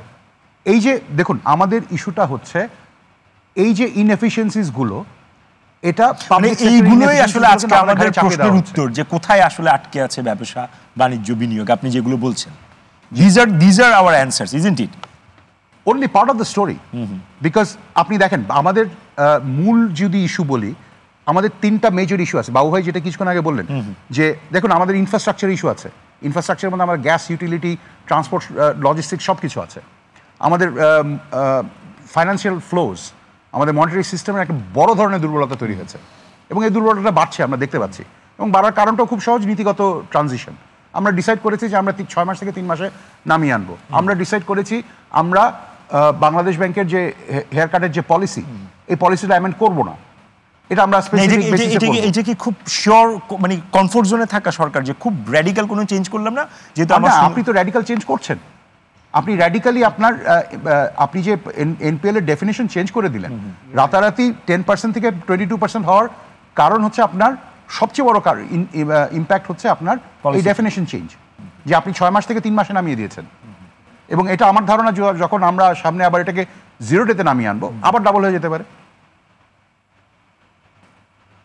সো ব্যাপারটা তো আসলে আমরা যেই দিকে হাঁটছি, এই যে এই 3টা মেজর ইস্যুতে, এটা বড়সড় কিছু না, এটার মধ্যে কোনো রাজনৈতিক হিসাব করারও কোনো দরকার নেই। এগুলো simple technical assumptions, technical decisions. এই ডিসিশনগুলোকে যদি আমরা ভুল করি, আমাদের ইকোনমির জন্য আমরা বড় ধরনের একটা ফাঁদের মধ্যে পড়ে যাব। সেটা কেমন একটু যদি বলেন, যে মানে ধরেন নেক্সট এক্সাম্পল দিই, টুইন ব্যালেন্স শিট প্রবলেম, যেটা বললাম যে কর্পোরেট সেক্টর উইক হয়ে গেলে ব্যাংকিং ব্যালেন্স শিট উইক হয়ে যায়, ব্যাংকিং ব্যালেন্স শিট উইক হয়ে গেলে আবার এটা সাইকেল হিসেবে কাজ করে। আপনি যদি জাপানের এক্সাম্পল দেখেন, আর্লি 90s একটা সিস্টেমিক শকের কারণে এটা হয়েছে জাপানে। জাপানের ইকোনমি তাদের উইথ অল দেয়ার স্ট্রেংথ, ওনাদের 1 দশক লেগেছে এই প্রবলেম থেকে বেরোতে। আমরা কতদিনে বেরোতে পারবো আমার কোনো ধারণা নেই। তার মানে হচ্ছে নেক্সট ইয়ারে ধরেন, আমি যদি ধরে নেই হাইপোথেটিক্যালি একটা পলিটিক্যাল গভর্নমেন্ট আসলো, সেটার আপনার বাটার আমাকে পেতে আরো 2-3 বছর লেগে যেতে পারে। সময় তো দিতেই হবে। প্রফেসর শাহাদাত, আপনি কোনো আশার আলো দেখেন কি না এই বিনিয়োগের ক্ষেত্রে, এবং কোন কোন কন্ডিশন বা ম্যাট্রিক্স পূরণ হলে আপনি বিনিয়োগে আশা দেখেন, এটা যুক্তি বলেন, মানে সাধারণ অর্থনীতির ভাষার বাইরে গিয়ে। মানে দেখেন, আমরা যদি স্বাধীনতার পরেই চিন্তা করি 1971 সালের 16 ডিসেম্বর পরে, আমরা কিন্তু বিভিন্ন সময় বাংলাদেশের অর্থনীতি হুচট খেয়েছে, কিন্তু হিস্টোরিক্যাল ট্রেন্ডটা যদি দেখেন আমরা কিন্তু দাঁড়াতে সক্ষম হয়েছি। এখন প্রশ্ন হচ্ছে সেই প্রেক্ষাপট এবং বর্তমান ইন্টারিমের প্রেক্ষাপট, সেটা কিন্তু আবার কিছুটা পার্থক্য আছে। আমরা এই ইন সেন্স বললাম, যেটা কিন্তু আমি এখনো অনিশ্চিত যে আসলে এই সরকারের মেয়াদ কি 3 বছর না 5 বছর। এটা কিন্তু যে কথাটা আসছে, কেন আসছে, তার মানে যখন কোনো কিছু আনসার্টেন থাকে, আনসার্টেনিটি মিনস আপনার কোনো ধরনের কোনো কিছু হবে না, সেটাই বোঝা যায়, মানে রিস্ক হিসাবে আমরা চিন্তা করি। অতএব এই সরকারের উচিত যে স্বচ্ছতা এবং জবাবদিহিতা, এইটার অভাব ছিল বলা হচ্ছে পূর্ববর্তী সরকারে, ট্রান্সপারেন্সির অভাব। তাহলে এই সরকারের স্বচ্ছ হওয়ার জন্য কি করা উচিত, এই সরকারের মেয়াদ কতদিন সেটা স্পষ্ট করা উচিত জাতির কাছে। নির্বাচন কবে হবে এখন থেকে স্পষ্ট বলা থাকবে যে এই দিনেই নির্বাচন হবে। আমি যদি ভিন্নতা চাই তাহলে এই সরকারের প্রতি একটা কথা হচ্ছে কি, আপনি কিন্তু দুদিক দিয়ে যেটা বলা হচ্ছিল যে এই যে বিনিয়োগটা, দেশের বিনিয়োগটার কথাই চিন্তা করেন, বিদেশি বিনিয়োগ হয় না ভাবলাম না।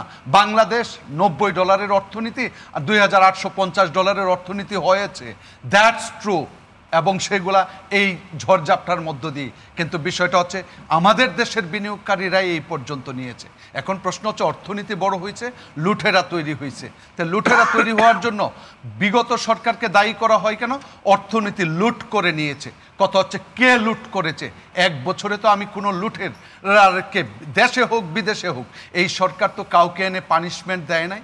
তার মানে কি এই সরকার এইরকম করে নির্বাচন দিয়ে যাবে, সেই লুটেরাদের রাজনীতি একইভাবে পুঞ্জীভূত করে থাকবে এবং সামনের দিকে যাবে।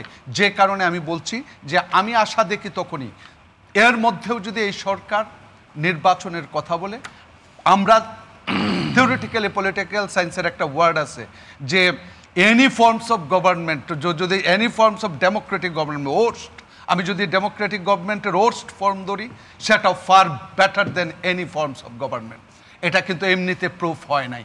যে কারণে আমরা জনগণের ভিতর আসলে 5ই আগস্ট যে প্রত্যাশা ছিল, আপনি তাহলে প্রত্যেকটা মানুষকে এখন জিজ্ঞাসা করবেন, গণভোট করেন, আমি বলে দিতে পারি যে উন্নতি হয়েছে না অবনতি হয়েছে, সেই জায়গাটার স্পষ্টতা, আপনার আকাঙ্ক্ষা পূরণ হয়েছে কিনা, হ্যাঁ না ভোট নেন, দেখবেন যে হচ্ছে না। তার মানে কি, আমার প্রত্যাশা ছিল যে সমস্ত পাপিষ্ঠ, যে যারা অর্থনীতি লুট করেছে, ব্যাংক লুট করেছে, তাদের পানিশমেন্ট হোক, তাদের সম্পদ। কথা হচ্ছে ইন্ডাস্ট্রি বন্ধ করা কোনো সলিউশন না। আপনি ইন্ডাস্ট্রি বন্ধ করে দিয়ে 50,000 মানুষ বেকার করবেন, বেকারত্ব জন্মের জন্য আপনাকে 8ই আগস্ট বসানো হয় নাই। কথা হচ্ছে তাদেরকে কিভাবে পুনর্বাসন করবেন। রাষ্ট্রীয় ব্যবস্থাপনায় ব্যাংক লুট হয়েছে, ব্যাংককে রাষ্ট্রীয় মালিকানায় নেওয়ার জন্য আইন প্রণয়ন করেছেন, কিন্তু যদি কোনো ইন্ডাস্ট্রি একই ধরনের কারণেই হয়েছে, সেই ইন্ডাস্ট্রিকে রাষ্ট্রীয় ব্যবস্থাপনায় নেন না। কথা হচ্ছে এটা হচ্ছে আমি বলবো যে জুলাইয়ের যে বিপ্লব, কথা হচ্ছে সেটা কিন্তু আমি বলবো আত্মকর্মসংস্থান হচ্ছে করা, প্লাস হচ্ছে এমপ্লয়মেন্ট ক্রিয়েশন, সমস্ত কিছুর দিক থেকে। আপনি তো এমপ্লয়মেন্টকে গুলি করে হত্যা করছেন ইন্ডাস্ট্রি বন্ধ করে দিয়ে, এবং ভবিষ্যতে যা হচ্ছে, যা বিজনেস টোটালি আমি বলবো গ্লোবাল পার্সপেক্টিভ, ডোমেস্টিক সমস্ত কিছুর দিকে দেখেন, আসলে আমাদের বিজনেস এখন মারাত্মক একটা ঝুঁকির মধ্যে আছে। যারা আমি বলবো মাঝারি কিংবা ছোট, তাদের কিন্তু বন্ধ হওয়ার উপক্রম আছে। কারণ মিডল ইস্ট ক্রাইসিস ধরেন, আপনি ট্রাম্পের টেরিফ ধরেন, তার একটা নেগোসিয়েশন হতে হবে। America is a big market for Bangladesh, বিশেষ করে আরএমজির জন্য।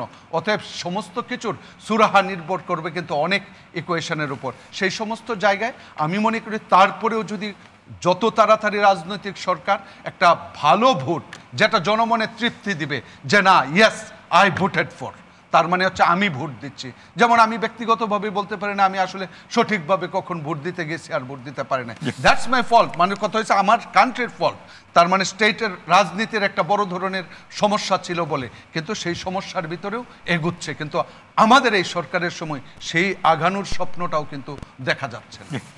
মাহমুদ হাসান খান, প্রফেসর শাহাদাত তো খুবই ক্রিটিক্যাল সিচুয়েশন অ্যানালিসিসে, আপনি সেভাবে দেখেন কিনা? না, প্রচন্ড ঝুঁকির মধ্যে ব্যবসা। আমি অপটিমিস্টিক, ব্যবসায়ীরা- এতটা হতাশাবাদী না। এই জন্য আশার কি কি ইন্ডিকেটর আশার দেখেন? ইঙ্গিত লুটপাট বন্ধ হয়েছে।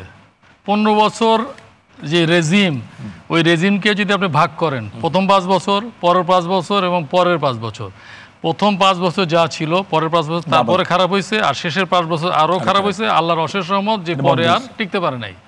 আর তার সাথে যদি এই গভর্নমেন্টের কম্পেয়ার করেন, লুটপাট বন্ধ হয়েছে ব্যাংকে, সবচেয়ে বড় কথা ব্যাংকে। রিজার্ভ বেটার হয়েছে, কারণ লন্ডারিং বন্ধ হয়েছে। কিছু জিনিস ভালো যেটা বলতেই হবে, ঠিক আছে।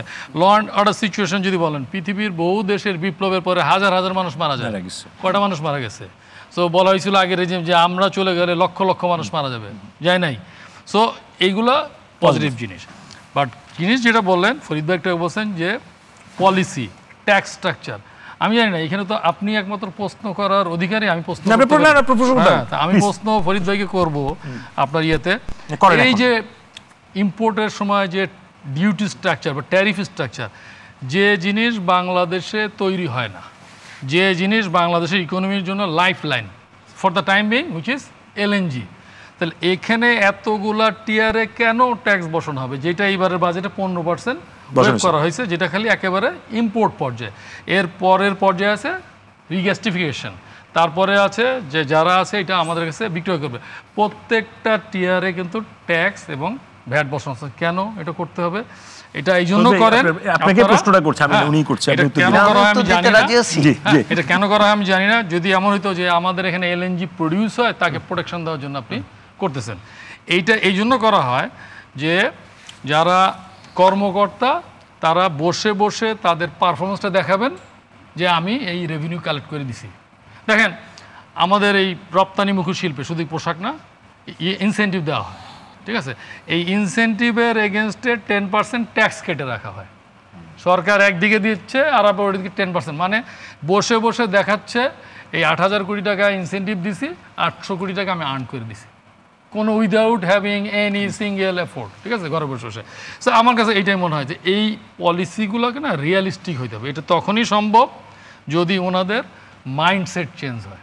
ওনারা খালি রোজি পিকচার দেখেন, গ্লুমি পিকচার দেখেন না। একটু আগে যেটা বলেছি, 7,200 বিজিএমের সদস্য, বিজিএমের সেই সময়ই পূর্ণাঙ্গ সদস্য দেয় যার ফুল অপারেশনে ক্যাপাসিটি আছে। ইয়েস, ইনিশিয়ালি আমরা দিয়ে একটা হলো সাময়িক সদস্য, পূর্ণাঙ্গ সদস্য দিই যে অপারেশনে যাবে। সেই 7,200 আজকে নেমে আসছে 2,500 3,000-এ। কোথায় গেল এরা? 4,000 হারিয়ে গেছে বিকজ অফ এই যে policy, different type policy. Of course এর মধ্যে ইন্ডিভিজুয়াল প্রবলেম আছে। আমাদের মধ্যে অনেকে আছে আনপ্ল্যান্ড এক্সপ্যানশনে যায়, ব্যবসা একটু ভালো হলেই আরও 2টা করে ফেলে, পরে দেখা যায় ওয়ান ফাইন্ড মানি নাই। আবার হলো ব্যাংকেরও আমি বলবো এক ধরনের ইনস্টিগেশন বলা ঠিক হবে না, ব্যবসা ভালো করলো ওইখানে ব্যাংকাররা এসে বলে আরও নেন আরও নেন আরও নেন, তারপরে যখন খারাপ বলে তখন বলে এই এখানে ঢুকতেই দেবে না। সো সব কিছু মিলে সিচুয়েশন এটা হলো আমাদের ইন্ডিভিজুয়াল এফোর্ট দিয়ে আমাকে চিন্তা করতে হবে যে আমি আমার বিজনেসে সাস্টেনেবল করতে হলে আমাকে ওই জ্ঞান মেধা দিয়ে আমাকে ব্যবসাটা চালাতে হবে। বাট আমার ওই পোস্তটা দেখি খালি এটা এলএনজির ক্ষেত্রে না, এমন অনেক প্রোডাক্ট আছে যেটা আমরা তৈরিই করি না, সেখানে কেন ট্যাক্স এবং ভ্যাট ইম্পোজ করতে হবে? ফরিদ ভাই প্রশ্ন উত্তরটা দেন। প্রশ্ন উত্তরটা হচ্ছে আমি তো ট্যাক্স ডিপার্টমেন্টের লোক, আমার মনে হয় আমি সবচেয়ে ক্রিটিক্যাল রিগার্ডিং বাংলাদেশের ট্যাক্স সিস্টেম সম্পর্কে। ওনার প্রশ্ন না, আমি তো সব ট্যাক্স সিস্টেম সম্পর্কে বললাম যে আমাদের আমদানি পর্যায়ে যেখানে ট্যাক্স সবচেয়ে ডেভেলপিং কান্ট্রিতে 10-15% হওয়ার কথা, সেখানে আমরা তো আগামী বছর ডেভেলপিং কান্ট্রিতে যাচ্ছি, কিন্তু আমরা এখনো পর্যন্ত আমদানি পর্যায়ে 30-32% ট্যাক্স আদায় করি। ওনার সেই প্রশ্ন একই জিনিস আমরা বারবার ট্যাক্স। আমার প্রশ্ন ছিল এটা কে বসিয়েছে? সরকারই তো বসিয়েছে। কোন সরকার? ইলেক্টেড গভর্নমেন্টই তো। কিন্তু এই সরকারের তো সেটা রিভিউ করার সুযোগ ছিল, তারাও করে নাই। দুর্ভাগ্য, আমরা তাদের থেকে আশা করেছিলাম, তারাও করে নাই। একইভাবে লোকাল ভ্যাট, ইলেক্টেড গভর্নমেন্ট হোক আর ইন্টারিম গভর্নমেন্ট হোক, পলিসি তো দেয় ব্যুরোক্রেটরা।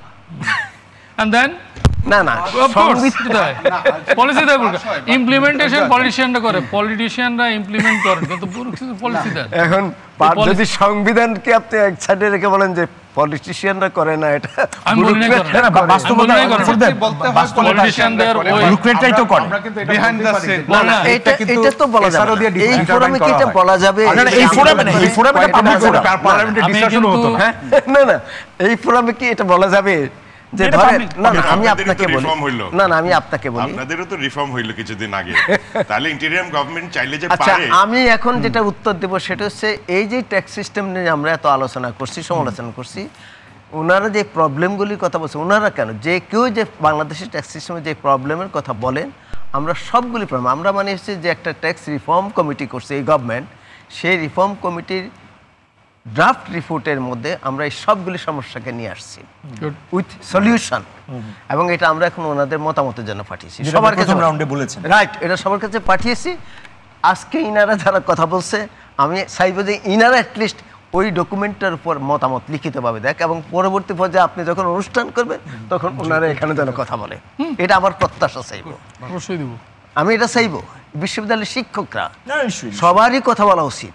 যদি সবাই কথা বলে, সিভিল সোসাইটি সবাই সাইলেন্ট থাকবে কেন, কথা বলছে না কেন? না, কিন্তু প্রশ্নটা যেটা আসলে ছিল, আপনি দেখেন এই 5 অগাস্টের পরে অনেক পোটেনশিয়াল তো এই সরকারের ছিল, যেহেতু তার পপুলার ম্যান্ডেটের দরকার ছিল না, কারণ সবাই তাকে ম্যান্ডেট যদি দিয়ে থাকে তাহলে তো এই জিনিসগুলো আমি না বললেও তো সে সুমোটো করে করতে পারতো। আমি এই সরকার থেকে সবচেয়ে বেশি প্রত্যাশা করেছিলাম যে যেহেতু এটা একটা গণ অভ্যুত্থানের ভিতর সেই তো বলছি। নির্বাচিত সরকার, আশা সরকার, তাদের থেকে আমরা এই আশা সবচেয়ে করেছিলাম, কিন্তু এই সরকার যে বাজেটটা করেছে আমি সবচেয়ে বেশি হতাশ। এটা আমার পার্সোনাল ওপিনিয়ন, প্রচণ্ডভাবে হতাশ, বিশেষ করে ট্যাক্স সিস্টেমে, বিশেষ করে ভ্যাটে। আপনি জাস্ট ইমাজিন একজন কমার্শিয়াল ইম্পোর্টার যদি কোনো ইন্ডাস্ট্রিয়াল র মেটেরিয়াল ইম্পোর্ট করে তাহলে তাকে 15% ভ্যাট দিতে হবে, 5% এটি দিতে হবে অ্যাডভান্স ইনকাম ট্যাক্স। সেটা এই বছর বাজেটে 5কে করে দিয়েছে 7.5, আর লার্জ ট্যাক্স পেয়ারের জন্য করেছে কতটা? জাস্ট ইমাজিন, লার্জ ট্যাক্স পেয়ারের জন্য করছে 2%, লার্জের জন্য 2%, ক্ষুদ্রের জন্য করছে 7.5। মজার ব্যাপার হচ্ছে এই আমাদের এখানে কেউই প্রতিবাদ করেনি, কেউ প্রতিবাদ করে আমি একটু শুনি আমাদের আশ্বাস করে নাই। না না আমরা আমি আপনার কাছ থেকে শুনতে চাই, আপনারা তো খুব ক্রিটিক্যাল ট্যাক্সের ইস্যুতে সরকারের পলিসি নিয়ে আপনাদের তরফ থেকে এই প্রতিবাদ বা উদ্যোগগুলো আপনারা তো বড় নেতৃত্ব আছেন। আমি আমাদের তিন অ্যাসোসিয়েশন থেকে বলি যে কোনো বাজেট হওয়ার আগে আমরা কিন্তু কিছু প্রপোজাল লিপিবদ্ধভাবে দিয়েছেন এবং ওটার রিসিটও আমাদের কাছে আছে, কিন্তু এটা নিয়ে আলোচনা আর হয় না, এটা ওনাদের আলমারিতেই ঢুকে যায়। আলমারি থেকে ডাস্টবিন দুটার একটা মিটিং শেষ এটা আসার আলো দেখে না, মিটিং শেষ করে গাড়িতে ওঠার আগে ওটা ডাস্টবিনে ফেলে দেয়। হ্যাঁ, আমাদেরকে হয়তো একটা সিঙ্গারা অফার করে আর একটা চা অফার করে আর বলে ছবি তুলবেন একটা ছবি তুলে যান। তো এটাই আমরা দেখেছি আর কি। তো এই আমি মনে করি সরকারের এই ঊর্ধ্বতন কর্মকর্তাদেরকে জবাবদিহিতার আন্ডারে আসতে হবে। এই যে আমি যে প্রপোজালটা দিলাম, আপনি একটা 2 সপ্তাহ টার্ন অ্যারাউন্ড টাইম নেন আমাকে, either you please me with justification or you reject, দুটার একটা আপনাকে করতে হবে। আপনি বসে থাকতে পারবেন না, ডাস্টবিনও ফেলতে পারবেন না, আলমারিতেও দিতে পারবেন না, you need to come up with solution or action whatever it is। কিন্তু আমার এত বড় অ্যাসোসিয়েশন, এত বড় ফোরাম, আমরা দুজন মিলে $75 বিলিয়ন আমাদের ইনভেস্টমেন্ট, তারপর আমরা $50 বিলিয়ন এক্সপোর্ট করি। গোয়িং ফরওয়ার্ড আমরা এটাকে আরো বাড়াতে চাই। ম্যানমেড ফাইবারে আমাদের কোনো প্রেজেন্সই নেই। আমরা যে প্লাস্টিকের বোতল আমরা পানি খাচ্ছি, এটা অ্যাকচুয়ালি আপনার জন্য বর্জ্য, আমার জন্য কিন্তু এটা দিয়ে আমি ফাইবার বানাবো, কিন্তু আমার যেটা ইম্পোর্টই অ্যালাউড না এখন পর্যন্ত, আজ অব্দি না। আমি এটা নিয়ে অনেক আবেদন করেছি, আমি এটা ফ্যাক্টরিও করে ফেলছি ফার্স্ট পার্ট, যে আমি এটাকে আগে চিপস কনভার্ট করে পরিষ্কার করবো, এরপরে ফাইবারে যাব। আমার এই ফ্যাক্টরি এখন পর্যন্ত ঝকঝকে পড়ে আছে, মানে আপনার বিনিয়োগটা সেখানে আছে 1,20,000 স্কয়ার ফিটের ফ্লোর, এবং আপনারা দেখতে পাবেন, আপনারা ভিজিট করলে ইউ আর মোস্ট ওয়েলকাম। কিন্তু দিস ইজ সামথিং, এখন নিউ ট্রেন্ড হচ্ছে ওয়েস্টকে কনভার্ট করা। টপ 10 আপনার যদি ইন্ডাস্ট্রি বলেন অথবা বলেন যে মানি মেকিং যদি সেক্টর থাকে, সবগুলোই হচ্ছে ওয়েস্টকে রিসাইকেল করে আপনি কিভাবে ভ্যালুয়েট করতে পারেন। অথচ আমার দেশ থেকে ওয়েস্ট এক্সপোর্ট হয়ে যাচ্ছে এবং সরকার আমাকে ইনসেন্টিভ দিচ্ছে উল্টা এক্সপোর্ট করে দেওয়ার জন্য ওয়েস্ট। তো এটা তো আমি মনে করি এটা পলিসি হইল না। আর বাজেটের ইস্যুতে উনি যেটা বলেন যে উনি দীর্ঘদিন ধরে ট্যাক্স নিয়ে কাজ করেন, উনি নিজেই বললেন যে উনি খুব হতাশ।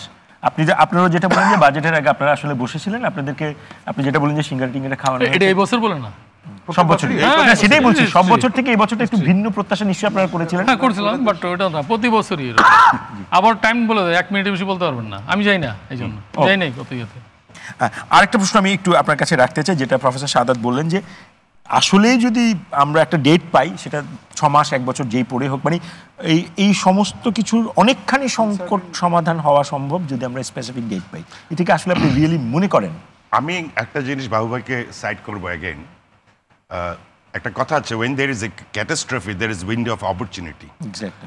বিপদ যখন আসে একটা দুয়ার খোলা থাকে, কিন্তু আপনি সেটাকে এক্সস্ট করতে হবে। আপনি সেরকম চিন্তা ভাবনা করতে, স্যার বলেছেন যে আপনাকে সাহসী সিদ্ধান্ত নিতে হবে। আপনি ভীত হয়ে সিদ্ধান্ত নিলে আপনি কিন্তু দেশ গড়তে পারবেন না। আপনার একটা কলমের খোঁচায় কিন্তু আমরা অনেক দূর এগিয়ে যাব।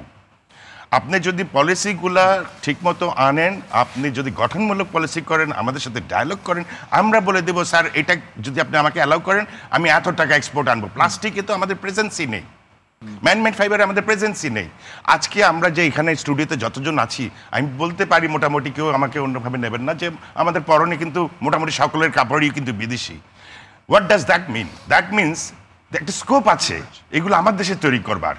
ইন্ডিয়াতে কিন্তু 95% পোশাক কিন্তু তাদের দেশে হয়। উইভিংয়ে তারা যতটুকু অগ্রসর হয়েছে আমরা সেখানে যেতে পারিনি। আমরা শুধু নিটিং আর সস্তা গেঞ্জি, সস্তা প্যান্ট এগুলোর মধ্যে রয়ে গেছি। আর যেগুলো দামি কাপড় করছি সেগুলো ইম্পোর্ট করে আনছি, আমরা শুধু সেলাই করি। তো আমার কর্মসংস্থান হচ্ছে, উইচ ইজ গুড, কিন্তু আমি বেশি ভ্যালু রিটেশন করতে পারছি না। তো সেখানে আমাদের মনোযোগ নাই বললেই চলে। তো এগুলো আসবে সরকারের পলিসি থেকে। না, সেইটাই বলছি যে নির্বাচিত সরকার এলেই কি এগুলো আপনারা মনে করেন যে আপনারা অনেক বেশি আরো প্রেসার গ্রুপ হিসেবে কাজ করতে পারছেন? এটা বলা সহজ, কিন্তু আন্ডার দিস সার্কামস্ট্যান্সেস নির্বাচিত সরকার আমরা চাই, কিন্তু এসে যে ওরা রাতারাতি এটাকে রিপেয়ার করে ফেলতে পারে এটা আমি মনে করি না। এটা আশাও করা ঠিক হবে না, কারণ আপনি তাদের হাতে কি দিয়ে যাচ্ছেন। আপনি তাদের কাছে কোনো টাকা নেই, তারপরে দে আর মেকিং পেমেন্ট যেগুলো করছে সেগুলো হচ্ছে বহু গুণ ইনফ্লেটেড প্রজেক্টস। আর আপনি যখন এগুলো কন্ট্রাক্ট সই করেছেন তখন হয়তো ছিল ডলার 65 টাকা, 70 টাকা, 80 টাকা। এখন সরকার তাকে যখন ডলারটা ফেরত দিতে যাচ্ছে তাকে 120 টাকা কিনে ফেরত দিতে হচ্ছে। তার মানে কি পদ্মা সেতুর দাম ডাবল ট্রিপল হয়ে গেল। আর গোয়িং ফরওয়ার্ড এটা হয়তো 10 গুণ হবে। অলরেডি অনেক গুণ বেশি টাকা দিয়ে বানানো হচ্ছে এইসব প্রজেক্ট, আমি যতটুকু পত্রপত্রিকায় পড়ি। তো এটা একটা বোঝা, এর মধ্যে আবার টাকা ডিভ্যালুয়েশন আরেকটা বোঝা। তো এত বোঝা নিয়ে কে চলতে পারে? আমি সরকারকে এক হিসাবে মনে করি হ্যাঁ কিছু কিছু গঠনমূলক সিদ্ধান্ত নিতে পারতো, তারা নেয়নি। বাবু ভাই এগুলো ফ্ল্যাগ করেছে। আর কিছু কিছু আমি মনে করি তাদের এখনো নেওয়ার সুযোগ আছে। জিয়াউর রহমান, এখনো সুযোগ আছে ব্যবসায়ীরা মনে করছেন, সেই সুযোগটা আসলে কি সরকার এক্সপ্লোর করবে বলে আপনার মনে হয়? মানে প্রিভিয়াস ট্রেন্ড অ্যানালিসিস যদি আপনি করেন। ট্রেন্ড অ্যানালাইসিস করলে তো কিছুটা হতাশা প্রকাশ করতে হবে, কিন্তু আমরা আশা করতে চাই যে এই সরকারের হেড হচ্ছেন একজন বিশ্ববিখ্যাত ব্যক্তি। যেমন আমি স্পেসিফিক প্রশ্নটাই করি যেটা আজিজ ভাই তুলেছেন, যে আপনি লুটের টাকার, প্রফেসর সাদাত তুলেছেন, লুটের টাকার একটা কি আমি আনতে পেরেছি, একজনের কি শাস্তি হয়েছে? আচ্ছা, এই জায়গাটা আমি একটু দ্বিমত প্রকাশ করবো। প্রথম কথা হচ্ছে যে লুটের টাকা ফিরিয়ে আনা এত সহজ ব্যাপার না, খুব কঠিন। আমি ধরে নিলাম প্রচন্ড কঠিন। জি, এত কঠিন একটা এক্সাম্পল আমি দিতে পারলাম না, তার মানে তো আমি ধরে নিচ্ছি আপনি ধরেই নেন যেটা কঠিন, তাহলে আর হবে না। নিঃসন্দেহে, কিন্তু সরকার যে কিছু চেষ্টা করছে সেই নমুনা কিন্তু আছে। সরকার বিভিন্ন দেশের সাথে দ্বিপাক্ষিক আলোচনা করছে, কিছু দেশের সাথে চুক্তি হবে হয়তো, এরকম একটা সম্ভাবনার কথা আমরা জানি। আপনি দেখেন যে যুক্তরাজ্যে যে কিছু সম্পদ ফ্রিজ হয়েছে, এর পেছনে যে আমাদের সরকারের কোনো ভূমিকা নাই এরকম আসলে ঠিক বলা যাবে না।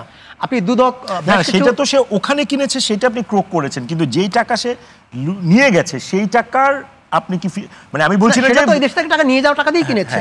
কেউ হয়তো স্থায়ী সম্পদ করেছে, কেউ হয়তো শ্যাডো কোম্পানিতে বিনিয়োগ করেছে, কেউ হয়তো লিকুইড ফর্মে রেখেছে, কেউ হয়তো সুইস ব্যাংক বলি, যে ব্যাংকই বলি না কেন সেই ব্যাংকে জমা রেখেছে, নানা ফর্মে আছে। এটি হয়তো এরকম সম্পদ ছিল, এটা আমরা দেখছি। কিন্তু যেগুলো ব্যাংকে গেছে কি বা অন্য ইনভেস্টমেন্টে গেছে, দুবাইয়েও প্রচুর টাকা আছে, অসংখ্য দেশে টাকা আছে। এখন আগে ডেস্টিনেশন ছিল 2-3টা, এখন ডেস্টিনেশন হয়ে গেছে অনেকগুলো। তো সুতরাং সেই জায়গাগুলোতে হয়তো আমরা আশা করতে চাই যে এই সরকার রিকভারি না করতে পারুক, অ্যাটলিস্ট আলোচনাগুলোকে আরেকটু এগিয়ে নিয়ে যাবে, বেশ কিছু দেশের সাথে দ্বিপাক্ষিক চুক্তি হবে, সেইগুলো যদি করতে পারেন তাহলে হয়তো পরবর্তী যে সরকার আসবে সে চাইলে কিছু রিকভারি করতে পারবে। কিন্তু এই সরকারের আমলে যদি সেই প্রসেসগুলোকে এগিয়ে নিয়ে যাওয়া না হয় তাহলে পলিটিক্যাল গভর্নমেন্ট আসলে কী হয়, কীভাবে সব কিছু ম্যানেজ হয়ে যায়, সে অভিজ্ঞতা আমাদের তো দীর্ঘ এত বছরে আছে। সুতরাং আমরা খুব বেশি আশাবাদী আবার এই ক্ষেত্রে হতে পারি না যে পলিটিক্যাল গভর্নমেন্ট এসে আবার টাকা আপনারা উদ্ধার করে দিবে। টাকা উদ্ধার যদি কিছু হয় এরকম আশঙ্কা আছে, সে আশঙ্কা আছে অবশ্যই আছে। কেন আমরা কি এর আগে গত 15 বছর যে লুটপাটের কথা বলেছি ব্যাংকিং সেক্টরে, এর আগে কি আমরা ওরিয়েন্টাল ব্যাংক লুটপাট দেখিনি? সে ব্যাংকের লুটপাটের কারণে যাবজ্জীবন জেল হতে দেখিনি? দেখেছি তো আমরা। সুতরাং একেবারে বিচ্ছিন্ন বলা যাবে না। হয়তো এই সরকারের আমলে অনেক বেশি বেড়ে গেছে, লাগামহীন হয়ে গেছে। সুতরাং আগামী সরকারের আমলেও যে সেটি লাগামহীন হবে না, এতটা আশাবাদী আমি হতে পারি না। যদি আমরা আশা রাখতে চাই, আমরা মনে করি অতীতে আমরা অনেক ভুল করেছি, অনেক মাসুল দিয়েছে, পুরো দেশ মাসুল দিয়েছে, জনগণ মাসুল দিয়েছে। এখান থেকেও ওনারা শিক্ষা নেবেন, বিশেষ করে যে সম্ভাব্য সুযোগ আছে যেটা মনে করছি তারাও তো সাফারার গত 15 বছরে তাদের কিছু ভুলভ্রান্তির জন্য সাফারা রয়েছে। সুতরাং এখান থেকে যদি তার শিক্ষা নিয়ে থাকে তাহলে আমরা মনে করি তারাও বেঁচে যাবে, দেশও বেঁচে যাবে এবং এই ধরনের ঘটনাগুলো ঘটবে না। পাশাপাশি যে দায়িত্বগুলো তাদের উপর অর্পিত হবে, এই যে দোষীদেরকে শায়েস্তা করা, পাচারকৃত টাকাগুলো ফিরিয়ে নিয়ে আসা, সেই ধারাবাহিকতা ওনারা সামনে নিয়ে যাবেন। এবং আমরা মনে করি যে এই কাজটি পলিটিক্যাল গভর্নমেন্টের চেয়ে এই গভর্নমেন্টের পক্ষে বেশি সম্ভব এবং তাদের উচিত হচ্ছে এই জায়গাটায় একটা অবদান রেখে যাওয়া, যেন জাতি সবসময় স্মরণ করতে পারে যারা এত বড় একটা কাজ করেছে। স্মরণ করে। জি, আবার আসতে চাই আশরাফ আপনার কাছে, যেহেতু আমাদের এই অনুষ্ঠানটির নাম হচ্ছে নির্বাচন ও সংস্কার সংলাপ, সংস্কার নিয়ে তো আমরা অনেক কথা বলছি এবং একটা ওয়েভ নিশ্চয়ই তৈরি হয়েছে যে অনেক আলোচকই বলেছেন যে নির্বাচনের একটা ডেট পেলেও অনেকের মানে একটা প্ল্যাসিবো ইফেক্টও যদি বলি আমি, একটা আস্থা ফিরবে বিনিয়োগকারীদের মধ্যে। এটা কি আপনার আসলে মনে হয়? আচ্ছা, এটার আগে আরেকটা জিনিস দিয়ে একটু শুরু করি। এন্টারপ্রেনারদেরকে কিংবা বাংলাদেশের উদ্যোক্তাদের বিশেষ করে ভবিষ্যতের আশাবাদ নিয়ে জিজ্ঞেস করার একটা বিপদ আছে। বিপদটা হচ্ছে কোনো মানুষ প্রচণ্ড আশাবাদী না হলে কি উদ্যোক্তা হয় না, এবং বাংলাদেশে ওই আশাবাদের সাথে সাথে একটা ভয়াবহ সার্ভাইভাল ইনস্টিংক্ট না থাকলে কেউ সার্ভাইভ করে না। মানে খুব সহজ বাংলায় বিজিএম এর সদস্য সংখ্যা একটা পর্যায়ে 7,200 ছিল, এখন উনি তো বলছে 2,500, এখন 2,500-এ আছে। 2,500 এক্সপোর্ট করে আর বাকি 500 টিম করে চলে। এটার মানে হচ্ছে 7,500 উদ্যোক্তা প্রচন্ড আশাবাদ নিয়ে কাজ শুরু করেছিলেন, তাদের মধ্যে 2,500 আজকে টিকে আছে। তো আপনি যদি এই 2,500-কে জিজ্ঞেস করেন, তারা অবশ্যই আশাবাদী এবং সার্ভাইভার। এটা না হলে যারা আশাবাদী ছিলেন তার 7,000-এর সবাই আশাবাদী ছিলেন, কিন্তু যারা সার্ভাইভ করতে পারেননি তারা আজকে আর বিজিএমই এর মেম্বার না। যারা সার্ভাইভ করেছেন তারাই মেম্বার, হয়তো ডরমেন্ট আর কি। Correct. So you actually have a survival bias. আমাদেরকে জিজ্ঞেস করলে যেটা হবে, এই সার্ভাইভাল বায়াসের জায়গা থেকেই বলছি, দেখুন আমাদের আসলে দরকার একটা স্টেবল গভর্নমেন্ট, আমাদের দরকার একটা স্টেবল সিস্টেম যেখানে ট্যাক্সেশন একটা স্টেবল প্রসেসে কাজ করবে, ল এনফোর্সমেন্ট একটা স্টেবল প্রসেসে কাজ করবে, ইনফ্রাস্ট্রাকচার ইনভেস্টমেন্টস একটা স্টেবল প্রসেসে কাজ করবে। এটা না হলে লং রানে আপনার ইকোনমিক গ্রোথ হবে না। এখন এই স্টেবল ইকোনমিক গভর্নমেন্ট করতে গেলে আপনার কী ধরনের ডেমোক্রেসি দরকার, আপনার কবে ইলেকশন দরকার, সেগুলো অবশ্যই এক্সট্রিমলি ইম্পর্টেন্ট। কিন্তু আপনি ইলেকশনের ডেট দিলেই যে আপনি স্টেবল গভর্নমেন্ট পাবেন এরকমও কোনো কথা নেই। আবার সেই নির্বাচনের পরে যে সেই স্টেবল থাকবে সেটারও কোনো গ্যারান্টি নেই। বাট আপনি যতক্ষণ না একটা নির্বাচন করছেন, আপনি একটা নির্বাচন করলে, একটা নির্বাচন ঘোষণা দিলে আপনি একটা ঘোষণা দিচ্ছেন যে এই স্টেবিলিটির পথে আমরা হাঁটতে যাব। আমরা যে আশা করব যে মানে যদি বলেন যে ফেব্রুয়ারি মাসে ইলেকশন হবে অথবা জানুয়ারি মাসে ইলেকশন হবে অথবা ডিসেম্বর মাসে ইলেকশন হবে, তাহলে আমরা জানি যে তারপরের 5 বছর একটা গভর্নমেন্ট একটা স্টেবল সেট অফ পলিসিস নিয়ে আসার চেষ্টা করবে। সেই গভর্নমেন্ট থাকবে কি থাকবে না, তারা স্টেবল হবেন না আনস্টেবল হবেন, এটা তো ভাই ভবিষ্যতের ব্যাপার। কিন্তু এগেইন উদ্যোক্তা হিসেবে আমরা কিন্তু প্রচণ্ড আশাবাদী। আশাবাদ আমরা করলেই যে আমরা সফল হব তাও না। আমাদের আশাবাদ সফল না হলে একটা অংশ টিকবো না।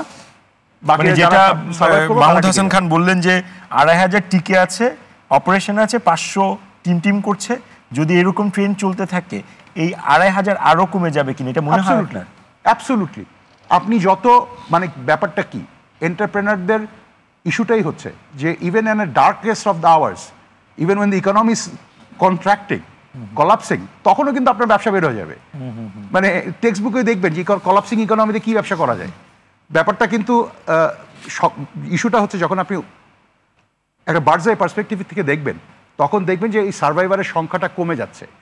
যখন আপনার এনভায়রনমেন্ট ভালো থাকবে, এই সার্ভাইভারের সংখ্যাটা সাকসেসফুল বাড়বে, বাড়লে ইকোনমি গ্রো করবে, ইকোনমি গ্রো করলে মানুষের চাকরি বাকরি হবে।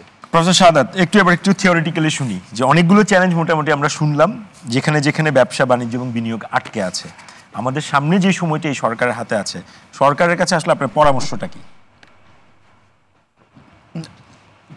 বুলেট আকারও দিতে পারেন, ওই পাওয়ার পয়েন্টের বুলেট আকারও দিতে। জাস্ট আমার প্রত্যাশাটাকে বলতে পারেন যে এই প্রত্যাশা পূরণের জন্য সরকারের করণীয় কি, সেই জায়গার দৃষ্টিভঙ্গি থেকে আপনি যদি চিন্তা করেন। প্রথমত যেটা আমি যে বিষয়টা নিয়ে চিন্তিত, যে আমরা সার্বিকভাবে ব্যবসা বাণিজ্য বলতে অর্থনীতিটা একটা সংখ্যার মধ্যে আছে, যেটা নিয়ে কিন্তু কাজ করছেন।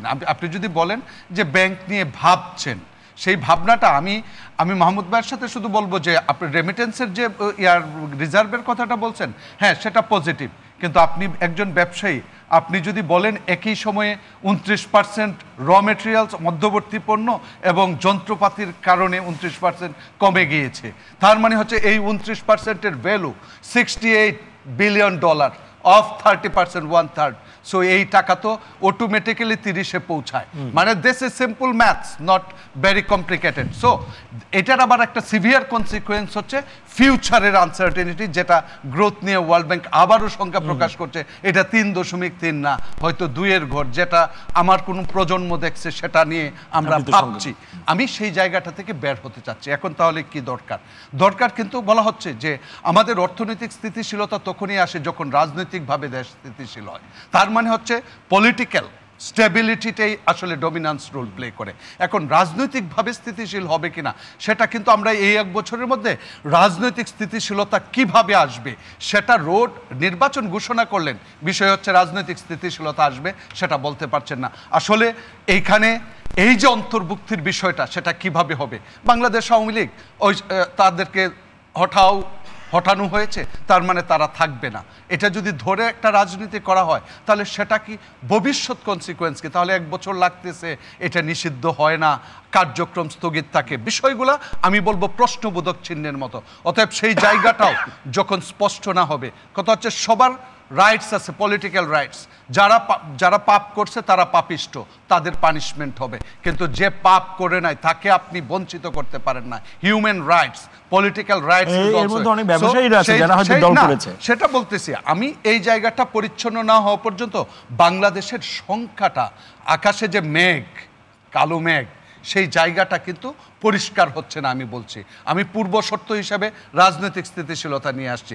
এখন প্রশ্ন হচ্ছে তাহলে এর জন্য একটা সুরাহা দরকার, এবং সেটার জন্য আসলে প্রকৃতপক্ষে এক্সপিডিশন, আমি চাই এক্সপিডিশন, যে কাজটা দ্রুততার সাথে একটা সমাধান আসুক, যে আসলে এই হবে। এখন তো হবে না হবে নিয়েই পৃথক, স্টিল আমি যে কথাটা বলছি যে এখন এই জায়গাটা থেকে বের হওয়াটা আমার কঠিন, কারণ রাজনৈতিক জায়গাটা পরিষ্কার হচ্ছে না বলে। এখন বিদেশি বিনিয়োগকারীরা যেরকম আসছে না, অল্প যেরকমই হোক, কিন্তু আবার দেশি বিনিয়োগকারীরাও বাড়াচ্ছে না, কন্ট্রাকশন করছে। তাহলে কিন্তু আমার বের হওয়া, দারিদ্র্যের দুষ্টচক্র থেকে যেরকম বের হওয়া যায় না, ঠিক একইভাবে আপনি রেভিনিউ শর্টফলে পড়তেছেন, যেমন আগামী বছর $1 বিলিয়ন চেয়ে বেশি পেমেন্ট, প্রিন্সিপাল এবং ইন্টারেস্ট বাইরের দিতে হবে। তাহলে আমি বলছি যে আপনি 57 বিলিয়ন রপ্তানি করেন, কিন্তু 3.7 বিলিয়ন পরিশোধ করতে এত বাংলাদেশের কষ্ট কেন? পত্রিকার পাতা ভারী হয়ে যায় লেখাই কেন? এবং 2026 দ্যাটস অ্যান অ্যানাদার চ্যাপ্টার, প্রকল্পের যেটা সেই সেই সমস্ত জায়গা থেকে আমি বলছি যে আসলে আমি মনে করি, ব্যক্তিগতভাবে মনে করি রাজনৈতিক সমাধানটা খুব গুরুত্বপূর্ণ, এবং তার জন্য সত্যিকারের গণতান্ত্রিক একটা নির্বাচন, সবার অংশগ্রহণ একটা নির্বাচন, সেই নির্বাচনের মধ্যে এবং ভবিষ্যতে সেই নির্বাচন কোন ধারায় হবে সেটাই একটা কোনো ধরনের ম্যান্ডেট তৈরি করে জনগণকে নির্বাচনের মধ্যে নিয়ে আসা, যে নিজের ভোটটা যখন প্রতিষ্ঠা করা যাবে তখন আসলে সত্যিকারই বাংলাদেশ তখন হয়তো আবার ভালোর দিকে যেতে থাকবে। ধন্যবাদ। মাহমুদ হাসান খান, আপনি যদি একটু বলেন যে এই সামনে যে দিনগুলো আছে, আপনি তো আশাবাদী, আপনি প্রথম রাউন্ড বা সেকেন্ড রাউন্ডও বলেছেন, আসলে কি মানে আপনি পরামর্শ সরকারকে, যদিও আপনাদের পরামর্শ পরামর্শ দেওয়ার মতো তো জ্ঞান আমার নাই, বাট যেটুক বুঝি সম্ভবত 2,40,000 টাকার বাজেটের গ্যাপ আছে, যেটা হলো 40,000 কোটি টাকা, তাই না? সেটা নিতে হবে। এইটা তো লোকটা ইকোনমির উপর পড়বে, এইটা একেবারে অর্ধেকে নামিয়ে আনা যাবে যদি অপচয় কমায়। আমি একজন রাজনৈতিক কর্মী, 5ই আগস্টের পরে যখন রেজিম চেঞ্জের পরে এক দল চলে গেল, আর এক দল মনে করলো যে এখন আমরা ক্ষমতায় চলে আসছি, ক্ষমতায় না আসার আগেই, তখন টিসিবি কার্ড, ফ্যামিলি কার্ড, তারপরে খাদ্য ভর্তুকির কার্ড, বিভিন্ন কার্ড কিন্তু গ্রামাঞ্চলে আছে যেটার বিনিয়োগ দেওয়া হয়। এইগুলো নিয়ে ভাগাভাগি শুরু হলো, কে পাবে কে পাবে না, হইতেই পারে, কারণ এগুলো তো কেউ না কেউ পাবে। এটা যখন আর একটু ভালো করে খতিয়ে দেখতে গেলাম, তখন দেখলাম যে একটা পরিবারে 11টা টিসিবির কার্ড এবং তাদের একটাও পাওয়ার যোগ্যতা নাই। যোগ্যতা এই সেন্সে যে ওই কার্ডগুলো একেবারেই প্রান্তিক জনগোষ্ঠী যারা তারা পাবে, কিন্তু পাচ্ছে পলিটিক্যাল লিডাররা। তো এরকম ধরেন এই অপচয় রিসেন্টলি সম্ভবত যোগাযোগ উপদেষ্টা একটা উদাহরণ দিয়েছে, কোন ডিস্ট্রিক্টে একটা রাস্তা তৈরি করতে হবে, লাগবে হলো 70 কোটি টাকা, এখানে প্রজেক্ট করা হয়েছে 600 কোটি টাকা। উনি প্র্যাকটিক্যালি উনি গিয়ে ওই প্রজেক্ট ক্যান্সেল করে দিয়েছেন। সো আপনার যদি বলেন পরামর্শ, তাহলে মূল জায়গায় যেটা হাত দিতে হবে, অপচয় কমাইতে হবে। এবং এই অপচয় যদি কমানো যায় তাহলেই কিন্তু অনেক এই যে 2,42,000 না 40,000 কোটি টাকা যে ধার নিতে হবে, এইখানে কিন্তু অনেক টাকা কম নিলেও চলবে। যদি এইখানে সরকার কম নেয় তাহলে প্রাইভেট সেক্টর সুযোগ পাবে এখান থেকে টাকা পাওয়ার, বা টাকা পাইলেই প্রাইভেট সেক্টর ঝাঁপিয়ে পড়বে না যদি বেসিক ইনফ্রাস্ট্রাকচার না দেন। তারাই এই টাকা নিয়ে ঝাঁপিয়ে পড়বে যারা চিন্তা করবে টাকা নিয়ে আর দিব না, যারা প্রকৃত এন্টারপ্রেনার। সেই দিব না সংখ্যাটা কি এখনো আছে? কমে আসছে, একেবারে নাই বলা যাবে না, একেবারে নাই চলে যাবে না, তো কমে আসছে। সো এবং এই ক্ষেত্রে যে ধরেন ব্যাংকিং যে নর্মস, একটু আগে যেটা বলেছি, যে ব্যাংকের লাইসেন্স দিচ্ছেন আপনি কি পলিটিক্যাল আইডেন্টিটির ভিত্তিতে, তারপরে কি আপনি এটা পাইছেন আমি একটা পাইছি, আমি নিচ্ছি আপনার কাছ থেকে টাকা আর আপনি নিচ্ছেন আমার কাছ থেকে, যেহেতু নিজের ব্যাংকে ইন্টারব্যাংক ট্রানজাকশন হয়েছে। তো সেগুলো তো এখন আপাতত বন্ধ আছে, আপাতত। আশা করি ভবিষ্যতে হবে না। তো পরামর্শ যদি বলেন ওইটাই, যে আপাতত ওই জায়গাটায় ফোকাস করতে হবে। নির্বাচনের মধ্য দিয়ে সংকট উত্তরণের হোপটা যেটা সবাই বলতেছে, সেটা অ্যালাইন, ইয়েস আমি অ্যালাইন, এটা হইতেই হবে, একটা ডেডলাইন থাকতে হবে। সেটা কত, মানে কবের মধ্যে আপনারা? ইতিমধ্যেই তো একটা বলা হয়েছে ফেব্রুয়ারি, সো ওইটাই হোক। এবং ফেব্রুয়ারির মধ্যে কি কোনো সংখ্যা দেখেন? বিলিয়ন ডলার কোশ্চেন, আপনি মিলিয়ন ডলার উত্তর দেন, মিলিয়ন ডলারে দেন আপনি উত্তরটা। আশা করি ফেব্রুয়ারি 2026 একটা নির্বাচন হবে, যে নির্বাচনের জন্য পুরো জাতি গত 15 বছর ধরে অপেক্ষা করছে। যদি একটা ভালো নির্বাচন দেওয়া যায়, যেটা অনেকেই বলে যে বিজিএমের নির্বাচনটা ভালো হয়েছে, ভালো আমি বিজয় লাভ করেছি বলে না, একটা ভালো নির্বাচন হয়েছে সবাই বলে। সো এমন একটা নির্বাচন দিতে হবে যেটা জাতীয় এবং আন্তর্জাতিকভাবে গ্রহণযোগ্য হবে, সেটাই কিন্তু সবচেয়ে বড় সংস্কার হবে। কেন? যে যারা নির্বাচিত হবেন তারা জানেন যে 5 বছর পরে আমাকে আবার জবাবদিহিতার আওতায় আসতে হবে, এই জনগণের সামনে যেতে হবে, এইটা চলমান থাকতে হবে। তাইলে হবে কি,